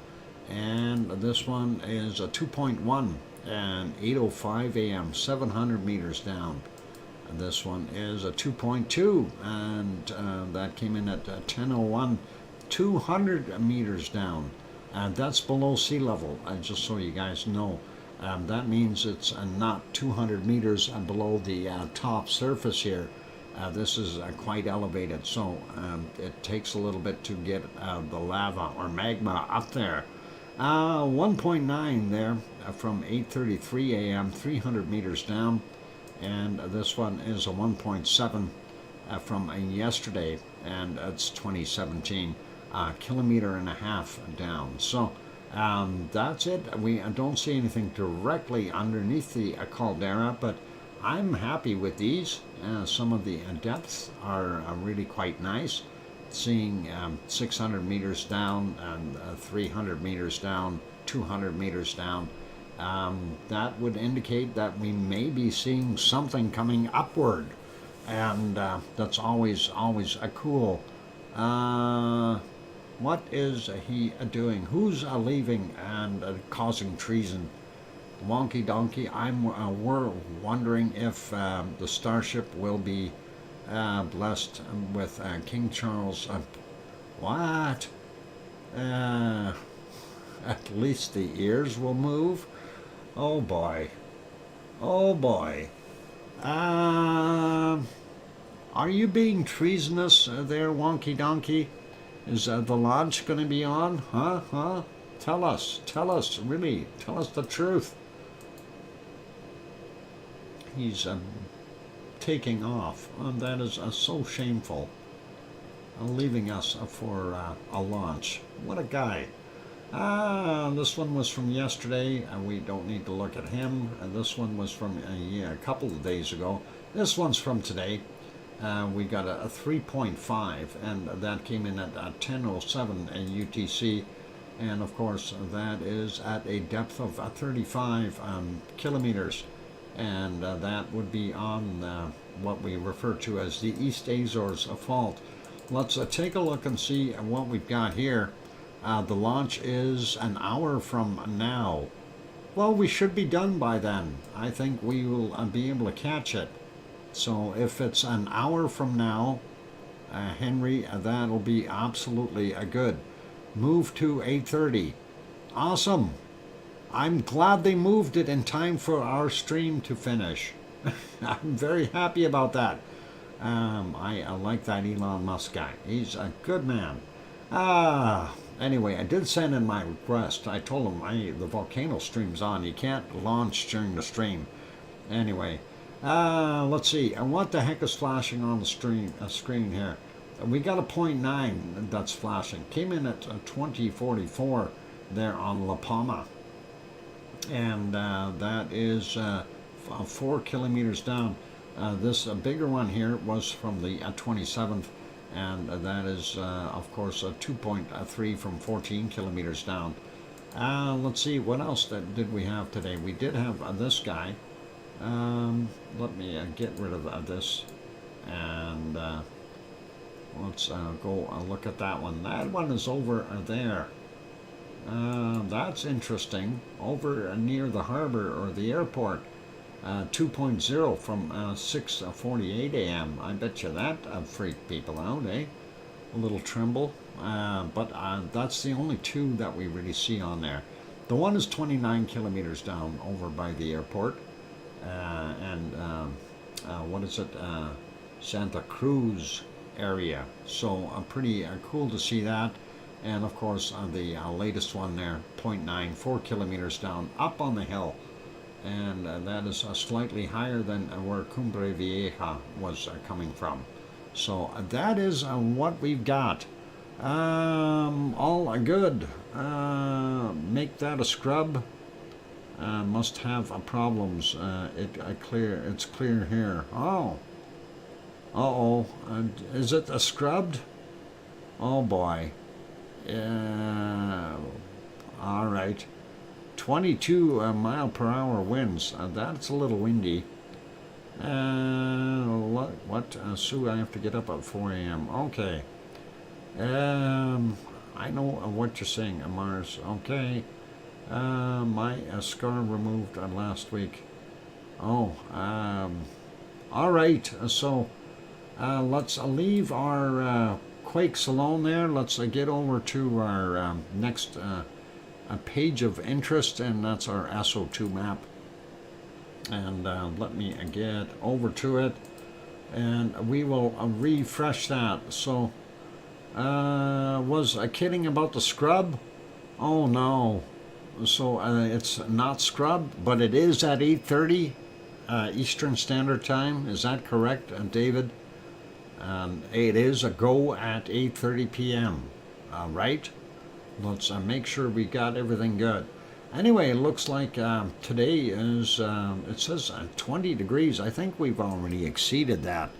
What's my weather here? Holy Batman, I think it's warmer. It's like 22 or something. Got all 23. There we go. So the weatherman is wrong with what they've got on the screen. 4 minutes. Okay, I'll do this in 4 minutes. Anyway, we are seeing a new SO2 being generated there in our central portions of Kamchatka, and that is nice to see. And well, not really nice to see, but we know it's fresher stuff. So the leftovers have all been kind of removed, and hopefully the rest will be removed. We do see Alaska starting to see some clear skies. Same thing with Yukon and Northwest Territories, as well as British Columbia, a little bit up in Alberta yet, but we are seeing Saskatchewan starting to clear up. Same thing with our wonderful Manitoba as well. We do see that northern Ontario very clear because of that nasty storm stuff they've got going in that area. We do see Quebec pretty good with Labrador as well. But Newfoundland still has fairly intense levels on the eastern side. Very light there in New Brunswick and PEI and those places. Not bad in most of the states. We can see that heavy circulation though around the Great Lakes. We seen that yesterday. Pretty nasty there.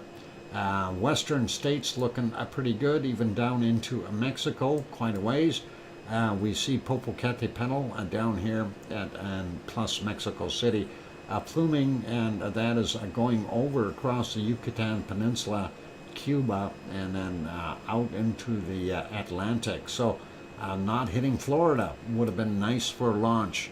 Let's see. I'm working on it, so we'll see what happens here. Thanks, Tom.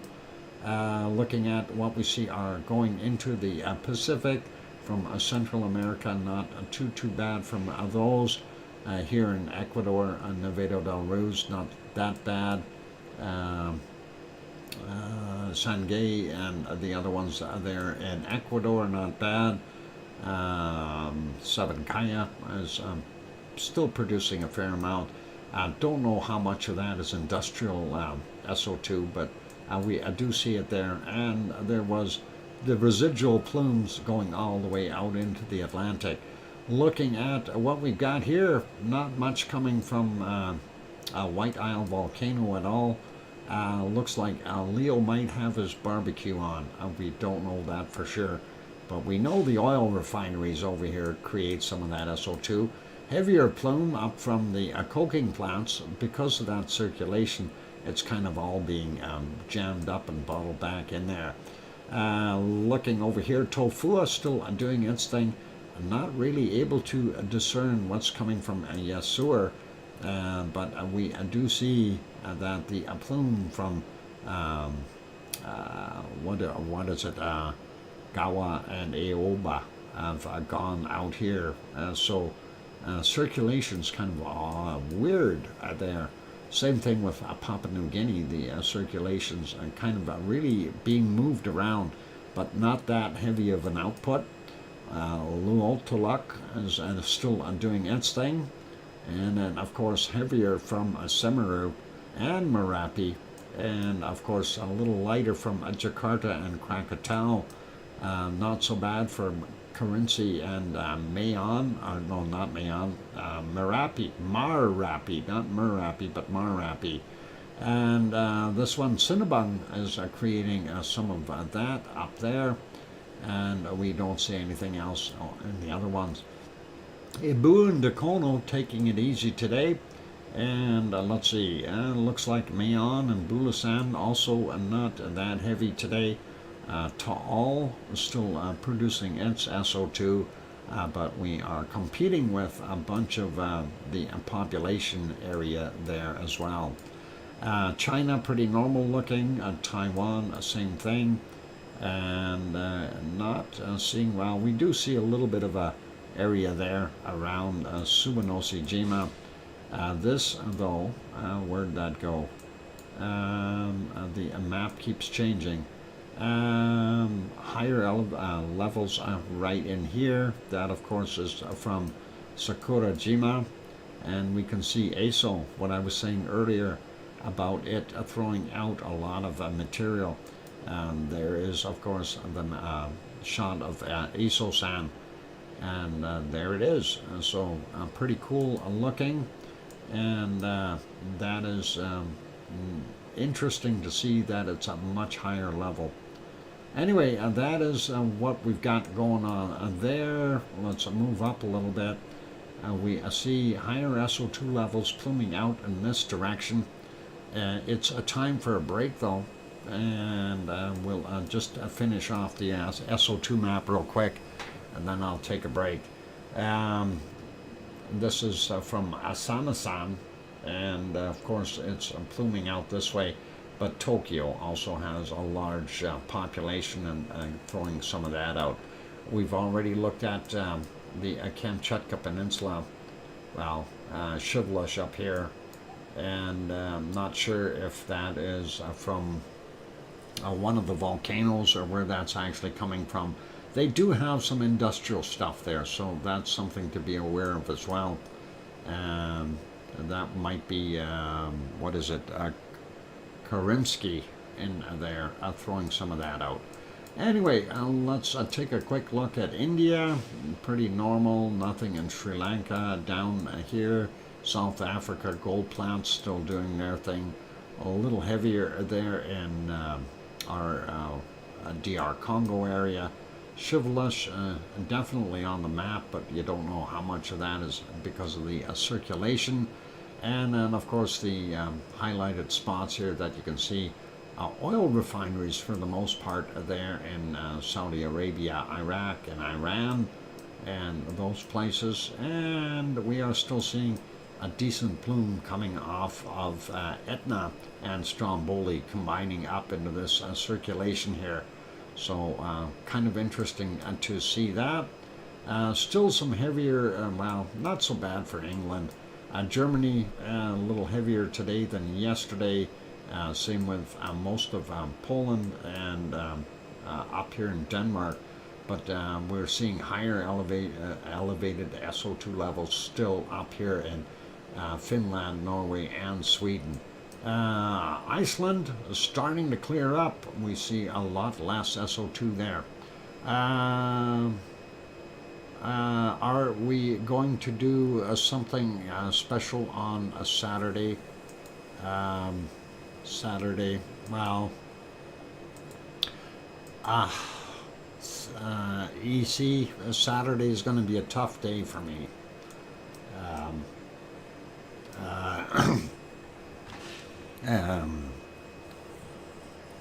Yeah, okay, let's put it this way. That's the day Brie passed, okay? We can celebrate life, possible. I don't know yet. It's a little bit too early to tell, okay? But we'll ponder that. Thanks, EC. We'll see what we can do. Anyway, you guys, I'm going to go take a break. I do want to ponder things and throw you back over here to the lovely lava. Hopefully this is not going to go funny on me while I switch. There we go.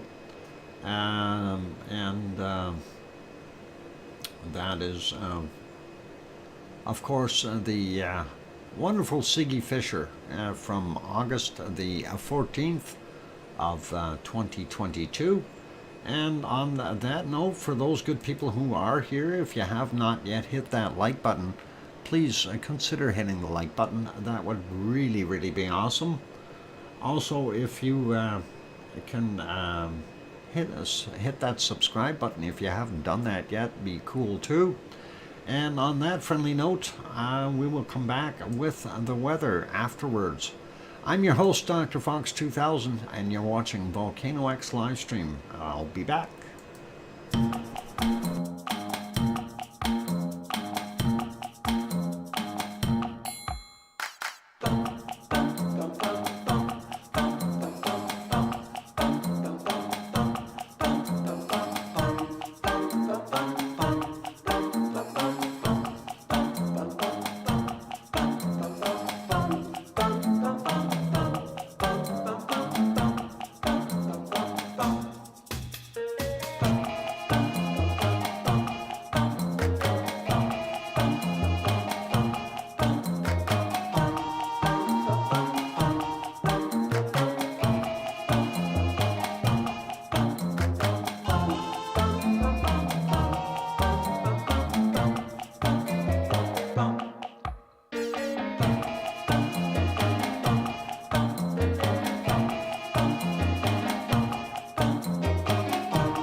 microphone is back on. Welcome or welcome back, everyone. I'm your host, DrFox2000, and you're watching VolcanoX live stream. Thank you for the welcome backs from Sue and Mars 2028 and Oh Mummy of Hamsters saying welcome back, Uncle Doc, and Cynthia saying we missed you, DrFox2000. Awesome. And welcome, Cynthia. Glad to have you on board. And let's see. Oh, I hear you, DrFox2000 from Sharon Stewart. And of course, Hermione and Fluffy. Thank you as well. So all good. Welcome and welcome back, everyone. And we will carry on. It's time to go look at our weather, whether we like it or not. Gonna park that lava right there. I like freezing that in its tracks. It's always nice to freeze lava. Yeah, I know, it's kind of weird. All right, let's go over to our weather map. We'll take a look. Circulations are weird today. Anyway, let's start up here in the Alaskan area. We see that low sitting off the Aleutian Islands, and of course sitting in the Bering Sea, doing its thing. We do see temperatures up to about 10 degrees Celsius in some places in the western regions of Alaska, which is pretty awesome. A little cooler down on the south end here, but that is okay. Warm, well, cold up at top here, minus 10 to minus 12. Not so bad. And we see, wow, up to 13 there in some places in southern Yukon. That is awesome. And up to 23. You're kidding me. Up in the Northwest Territories, they've got that same heat wave coming in as what we have here in Edmonton. And seeing that going all the way up there in the Northwest Territories is wonderful. None of it, though, is still pretty cold, and we want none of it. Looking at British Columbia and the Alaskan Panhandle, not bad. We do have some cold spots in there, but nothing too severe. And looks like they got up to about 25 in some places there in the central portions of British Columbia. Vancouver only coming in at about 14 right now. Bob's place out there on the rock, he's got about 14 or 15 or something, somewhere thereabouts. Not bad. Looking at what we see coming through here, Soyuz and those areas, up to 26, 27 degrees. Kamloops sitting at 25, Kelowna about 25 as well in that area. Let's just peek at Edmonton, saying 22 right now. Calgary at 23, Lethbridge at 26 degrees. You know, if Lethbridge wasn't so darn windy, I would move there. It's still a thought for when I retire. I really do like that region. I do like the wind to a degree, and it has a milder climate. It's usually a few degrees warmer than up in Edmonton. Anyway, moving over, let's take a look at Kananaskis country. Has got about 17, 18 degrees there in Swift Current. And we see 13 there in Regina, and 12 in Winterpeg, and Judy M probably about 9 or 10 degrees out there in her area, so not bad.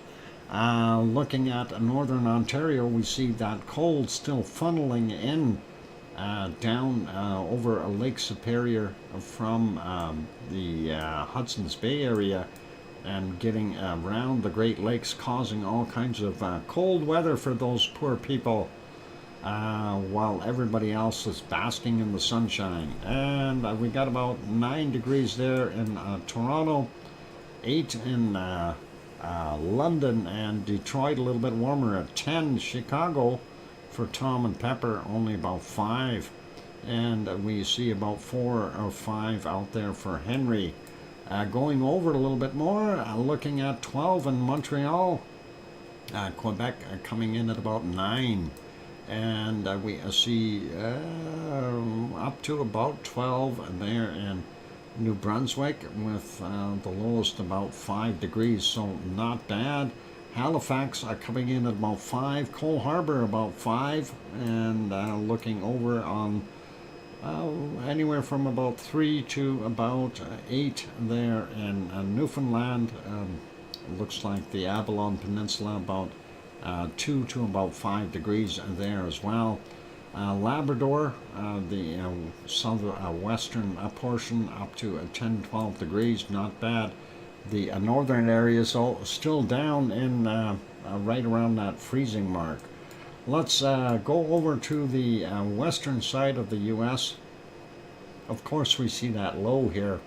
Not sure how much precipitation it's providing. Looks like about 16 degrees in Portland right now. 25, 27, 28 out there. Wow, that is a nice. Summer is starting to move in. San Jose coming in at 18. Sacramento's about 23 to 25. Same with, well, I don't know if about 14, 15 degrees over there for for Sharon, I mean. Los Angeles is sitting at about 17 degrees right now. And am I reading that right? Do we see 43 degrees there in one spot in Death Valley? 43 degrees. Wow, and that has got to be the hot spot so far. And we see it came in as a 40 for Death Valley. Yeah, so we got pretty warm temperatures. Mexicali sitting at 39, and wow, that's getting up there. Phoenix, that snowman better be sitting in his icebox, because 38 degrees in Phoenix. Holy. We got 36 in Tucson. Albuquerque, New Mexico is about 30 degrees. Oh, wow. And looking at San Antonio down here in Texas, 32. We got about 29 or 30 there in Houston, about 30 in Austin. Dallas coming in at about 24 degrees. I don't like this. I see that cold air from the north. I see hot air from the south. That is a storm waiting to happen, and I'm sure those poor people will see that soon. Oklahoma coming in at about 20. We are seeing 24 in New Orleans. Jacksonville coming in at 22. Little Rock is about 19. Going down here, 27 in Miami. Orlando coming in at about 25 degrees. Jacksonville, 24. Atlanta is sitting at about 16 right now. Charlotte, North Carolina, 18 degrees. Grandma B's house, 19 degrees. So about 67 degrees there Fahrenheit, so not bad. 17 in Virginia Beach, going up a little bit more. We can see some of those other places a little cooler. And we do see 14 there in Philadelphia, 14 in New York, and going up to Boston, they're at 11. Raymond was the climbing Mount Adams. It's the real name in minutes. In 2003, I ended up stranded out all night on the way back down in the mountains. I nearly froze to death. Wow, that is too cold. Anyway, yeah, we are seeing 43 is our big high temperature so far. Let's see, looks like 27 in Mexico City. Let's check this area out. And we see some 41s already in here. So 40, 41. Wonder if that is a little higher there. No, 38, 39s. So far, Death Valley is holding the title for the hotspot. And let's take a look here at the Yucatan Peninsula a little bit. Cancun only 26, which is a little better, but I don't know. Those 30-degree temperatures are pretty nice too. 34 are there in some places in Nicaragua. We get down here, we see some pretty awesome temperatures in Costa Rica as well, and then Panama. Not quite as hot there in Colombia, going up the river valley though, up to 29 degrees and some places 30 degrees, not bad. We are seeing 31s, 32s there in, there's a 34, 35 over here, and just isolated spots though in Venezuela. Most of them are around 30 degrees, so not bad. Of course, the jungly area anywhere from about 26 to about 29 degrees there in the jungles of Colombia. And looks like Peru, probably about the same temperature area. Nothing too much different. It's maybe a 28, a little bit cooler, but coastal areas are quite warm. We see temperatures up to 30 out there. Bolivia, looking about the same, 28, 29 degrees, 26 or so, 25, and some of the higher elevations are Amazon basin, holding in at about 26, 27 degrees, not bad, 28 in a few spots. Rio de Janeiro, not that warm right now, 21. We see Sao Paulo about 19. Paraguay from 29 on the top to about 22 on the bottom here, but still very nice temperatures. Top end of Argentina looks toasty, really nice, 28 or thereabouts, but not seeing anything really good below that. We do see that cutoff line for the heat right there. Paysandú is right on the edge of it, 23 with the wind blowing through. Buenos Aires only about 16. That's not so good for those guys. And looking at the southern end of Argentina, not very good. Same thing. Santiago coming in at 14, but very cold down on the bottom here. Single digits for sure. And let's move over to New Zealand and see what they've got. Not so good for the most part. Christchurch only 14, 13, 14, thereabouts. We see the west side of the island a little bit warmer, but not by that much. Wellington coming in at a nice 17, 18 degrees there. Hastings coming in about 17 as well. Taupo coming in about 15, 16 degrees, so that's not so bad. And then we take a look at the Bay of Plenty, 18, 19 degrees, and a little cooler than they'd like it to be. 20 in Auckland, and let's see, anything warmer, 20, 21 for the most part up on the peninsula. We see that massive low there. That's going to be a big storm happening. Looking at Tasmania, not looking very happy. It's cold, 11 degrees there in Hobart, and single digits up on the higher elevations in the interior. Coastal area still around 14, 15 degrees in some spots, not bad. Melbourne, 10, 11 degrees there.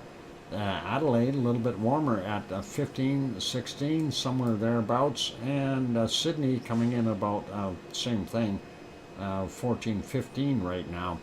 We do see that colder area in there. That's not so good for them. And 19 degrees right now. Wow, that is chilly for Brisbane. I haven't seen it at 19 for a long time. Perth, 11, 12 degrees. That is pretty chilly too. Northern portions, we see 27 is about the highest we got on the top end.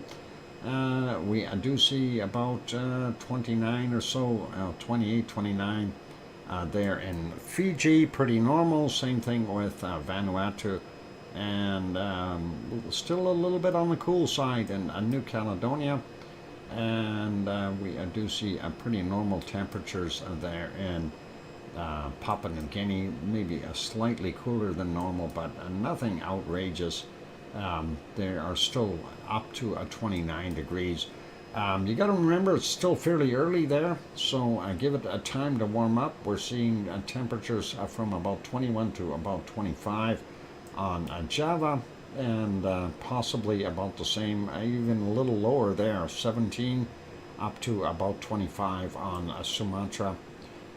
The other areas here, 24, 25, right where it should be, right for this time of day.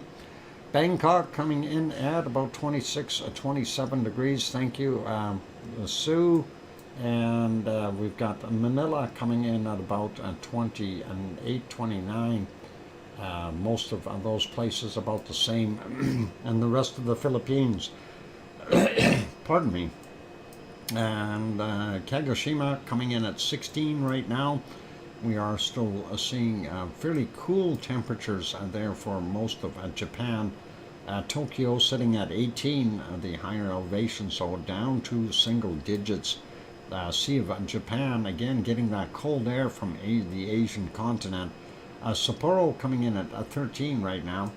And Kamchatka Peninsula, they've got that nasty low sitting there. Higher elevations down to, I don't know, about -5 as the coldest.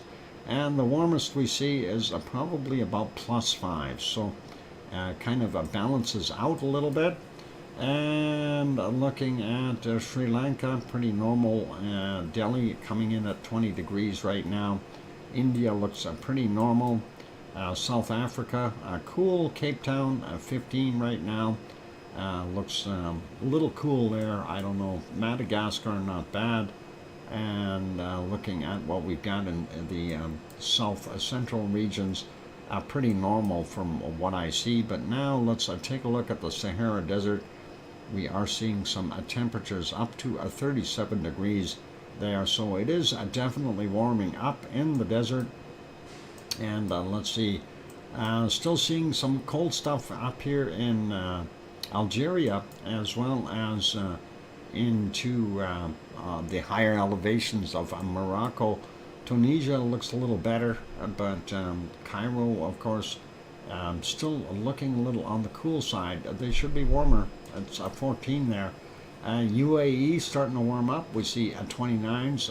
Saudi Arabia, bottom end here, 30, 32s. Pretty good. Oman right on the edge of that as well. So some good temperatures there, up to 31, 32 degrees in those places as well. Baghdad coming in at about 19, 18 right now. That's not that bad. And then looking at Turkey, -1. And they've got some cold weather there. Wow. Should be warmer there by now. Malatya only coming in at about 5. Adana sitting at about 12 right now. Cyprus actually looks a little, well, Cyprus not that bad. Looks like a Piggy has got about 16 degrees Celsius. Thank you, Sue. And Athens, Greece, coming in at 13. Radanzo coming in at a warm temperature. Yvonne will be able to go suntan there. And looks like about 12 or 13 degrees in the area for Radanzo. Thanks again, Sue. And moving up and seeing Naples 16 degrees. Rome coming in at about 15, 16. And we've got about 16 in Milano. So very nice temperatures in Italy. Spain looks like it's warmed up for the most part, but still some colder temperatures. 16 in Madrid. Lisbon over here in Portugal, 17. Relio's house is 13. That's not that bad. You got to remember these are nighttime temps, and we are seeing not bad stuff. Tanto's got about 13 degrees at Nantes, and Paris are coming in at about 12, and we see Munich sitting at about 8 or 9. Frankfurt about 11. We got Cologne about 12. Yvonne's house about 10. Brussels about 12. Luxembourg about 11 degrees. Amsterdam coming in at about 12, but a little bit cooler on the northern end, down to about 7. I hear a big truck out there. I'm wondering what the heck that is. Give me a second. I gotta look.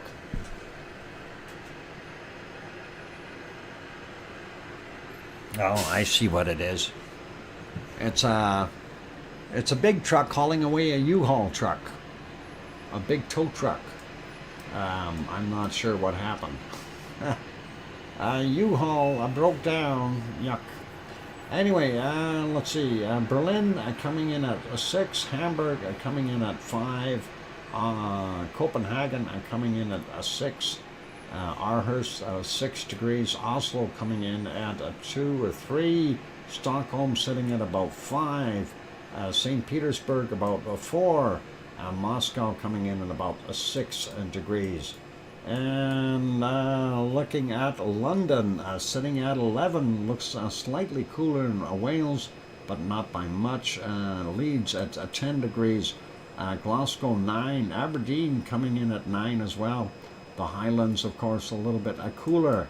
Looking at what it's a U-Hauled today. You hauled it. They hauled it away. 11 there in Dublin, and about 10 or 11 over there on the other side for Irish Monk as well. Let's take a look at our wonderful Iceland, and take a look at Reykjavik.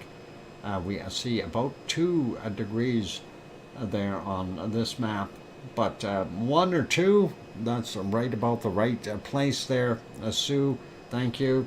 And we will leave this be for right now. It is time for me to take another break, you guys.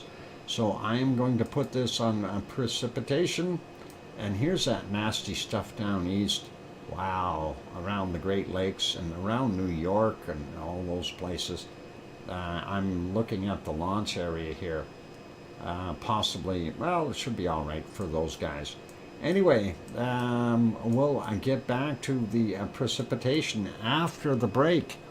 So it's headed your way. Oh, that's too bad. I hope it goes out there. You've got that high there for now, slowing it down though. Maybe it'll wear it out a little bit. Looks like a double whammy low, a low in here and a low in there. And that's what's going on. I hate double whammies. Anyway, let's put you back on the wonderful lava. And I'm going to go take that break, you guys.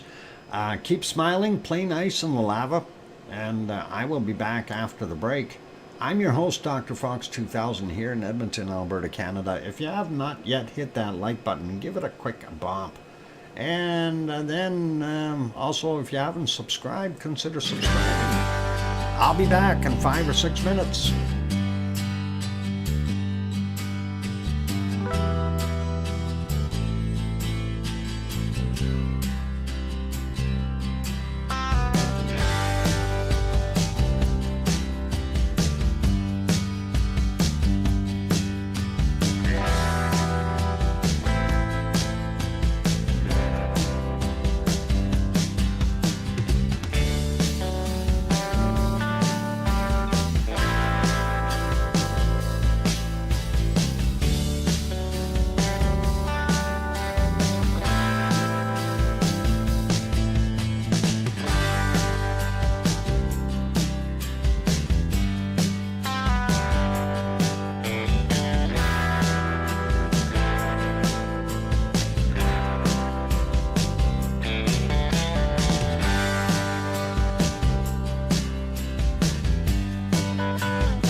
Oh, that microphone is back on. Welcome or welcome back, everyone. I'm your host, DrFox2000, and you're watching VolcanoX live stream.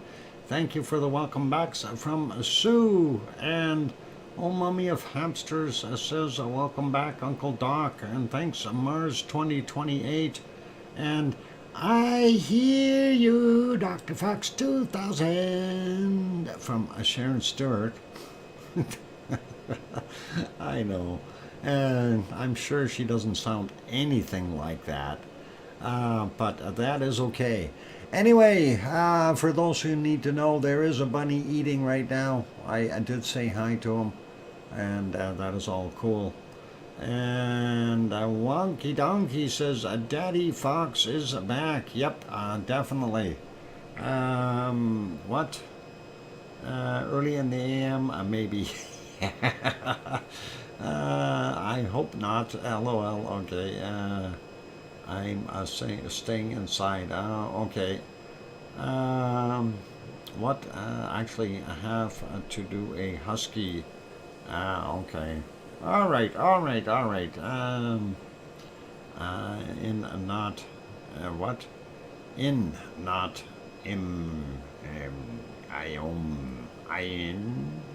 yeah, whatever that is. Anyway, let's park our wonderful lava, and we'll pause it there, and we will go over and take a look at our precipitation. And we'll start up here in Alaska, since they've got that low sitting there. Looks like almost a double whammy low right off the coast here. So a low there and low here. And yep, definitely making a mess along the peninsula here, and doing its thing. So not so good for those people. We do see some snow falling up here in the Yukon, as well as northern Alaska, and rain in other places where it's a little bit warmer. It looks like Alaskan Panhandle's got some rain there at the top end of it as well, and some rain from this low here forcing, and this low, it looks like low in here, and we are seeing those rain clouds in lots of places. So hey Bob, is it raining at your place right now? I hope not, eh? Anyway, looking over, looking at the western U.S., not bad. I was expecting to see all kinds of stormy stuff down here in Texas, but nothing has accumulated yet. We are seeing some ice rain up here in Hudson's Bay, and snow in northern Ontario, rain in northern Quebec, and of course this mess from about north of Sudbury all the way down here to Grandma B's house. It looks like Virginia Beach is in the midst of things, and it's also very stormy in places like Philadelphia and New York and those places. Rochester, New York getting nailed as well. Toronto getting some rain. Looks like Chicago's getting some rain there. Big circulations around here, so lots of rain for those people. That one thing is, it's taken the SO2 out of the air, so that does help a little bit. But looks like Boston is going to be getting heavier loads soon too, as this system moves northward. And then of course, as Sue said, she's going to end up getting it on top of her. So yeah, not good. Ohio doesn't look so bad. You know, when you're looking at those areas, that's not quite as bad. But you look at that eastern coast, from Baltimore, Philadelphia, Virginia Beach, those places, New York City, yeah, going to be nasty. Boston is next. Flood watch in flood watch in your area. Okay.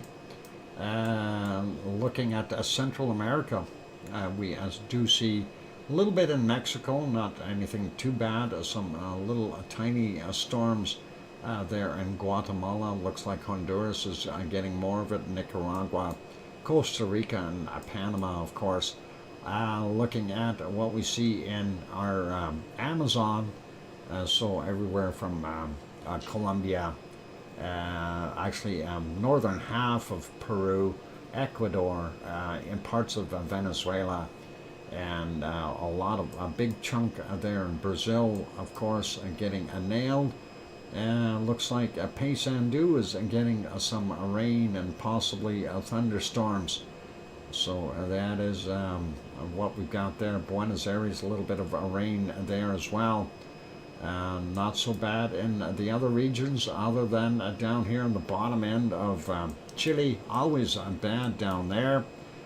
Zooming in real quick, looking at New Zealand, South Island, not that bad. Some rain patches here and there, but North Island is still getting nailed with all kinds of stormy activity.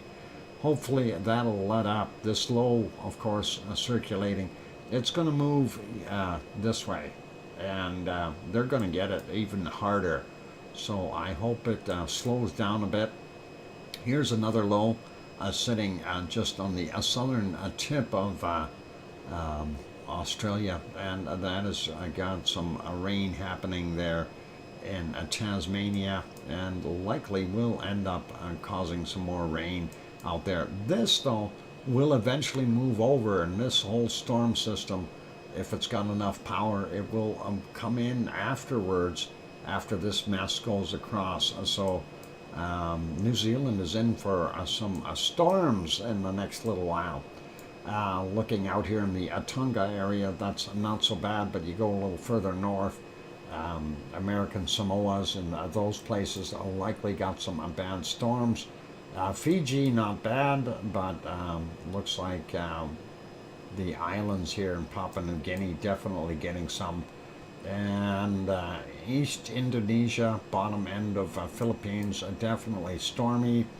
And yeah, you pick a place, Java and Sumatra, definitely getting it. And looks like northern portions of Taiwan, what is that, Myanmar up there, getting nailed as well. And looks like this system has moved off of Japan, but they are still getting some inclement weather. We see more sitting in the Sea of Japan, and that will likely move up and over as well.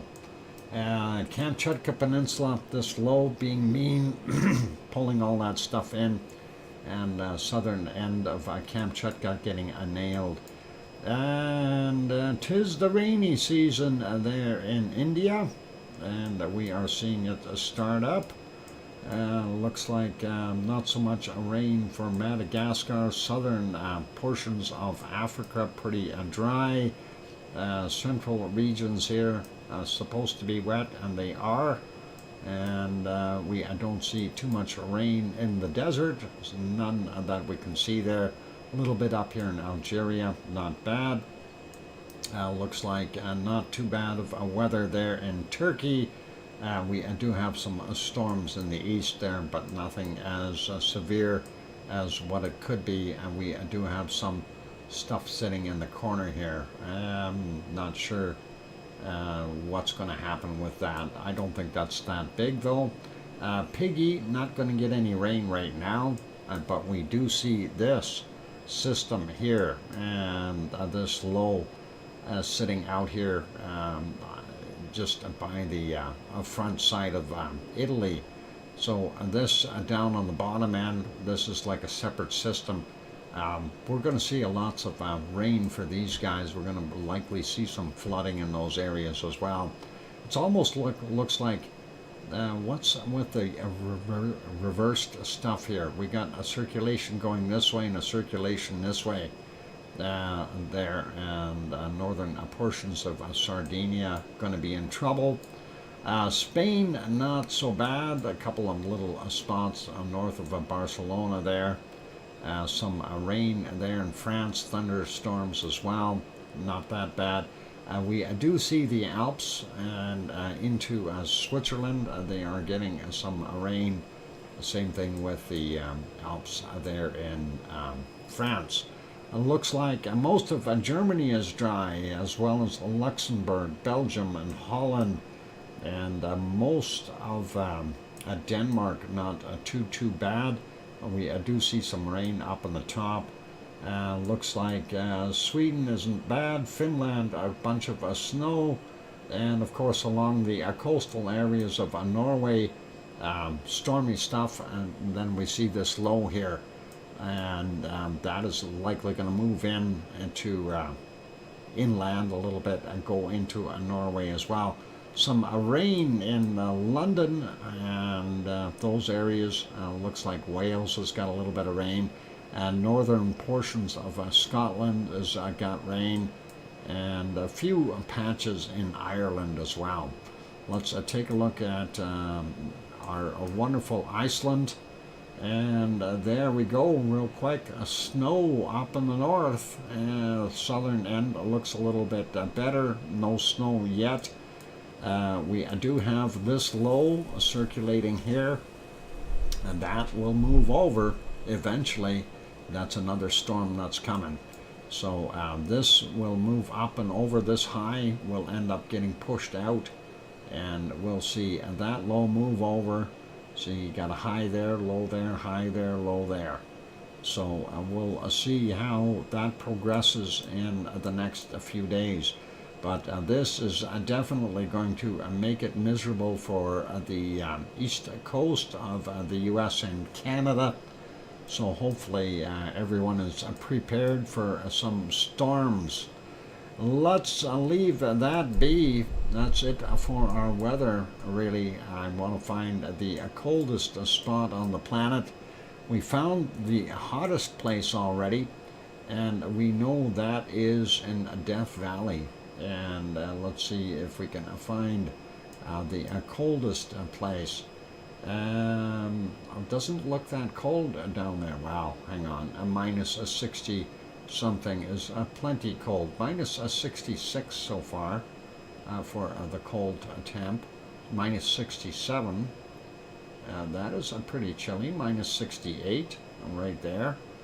That is very, very cold. Minus 68 degrees Celsius. Where'd it go? There it is. Minus 68. So, yep, so far. Let's take a look at the other areas. So, I wasn't quite finished looking, and want to see if there's anything colder. 50s, there's a 60, 62, 63. Yeah, so far we are at a minus 68 for that low. I don't know if there's anything further down. Minus 60 there. Minus 64, 67.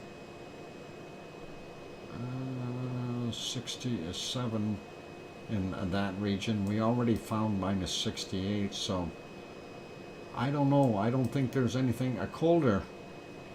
Oh, a 66. What about up here? A 61. There's a 67 again. 68 in that region. Do we see a 69? Minus a 66. Oh, no. High temp there. That's okay. I think I will leave it as a minus 68 degrees Celsius. I'm not sure what... oh, Sue found minus 68 degrees Celsius as well. It's, what? It's weirdly warm in Antarctica.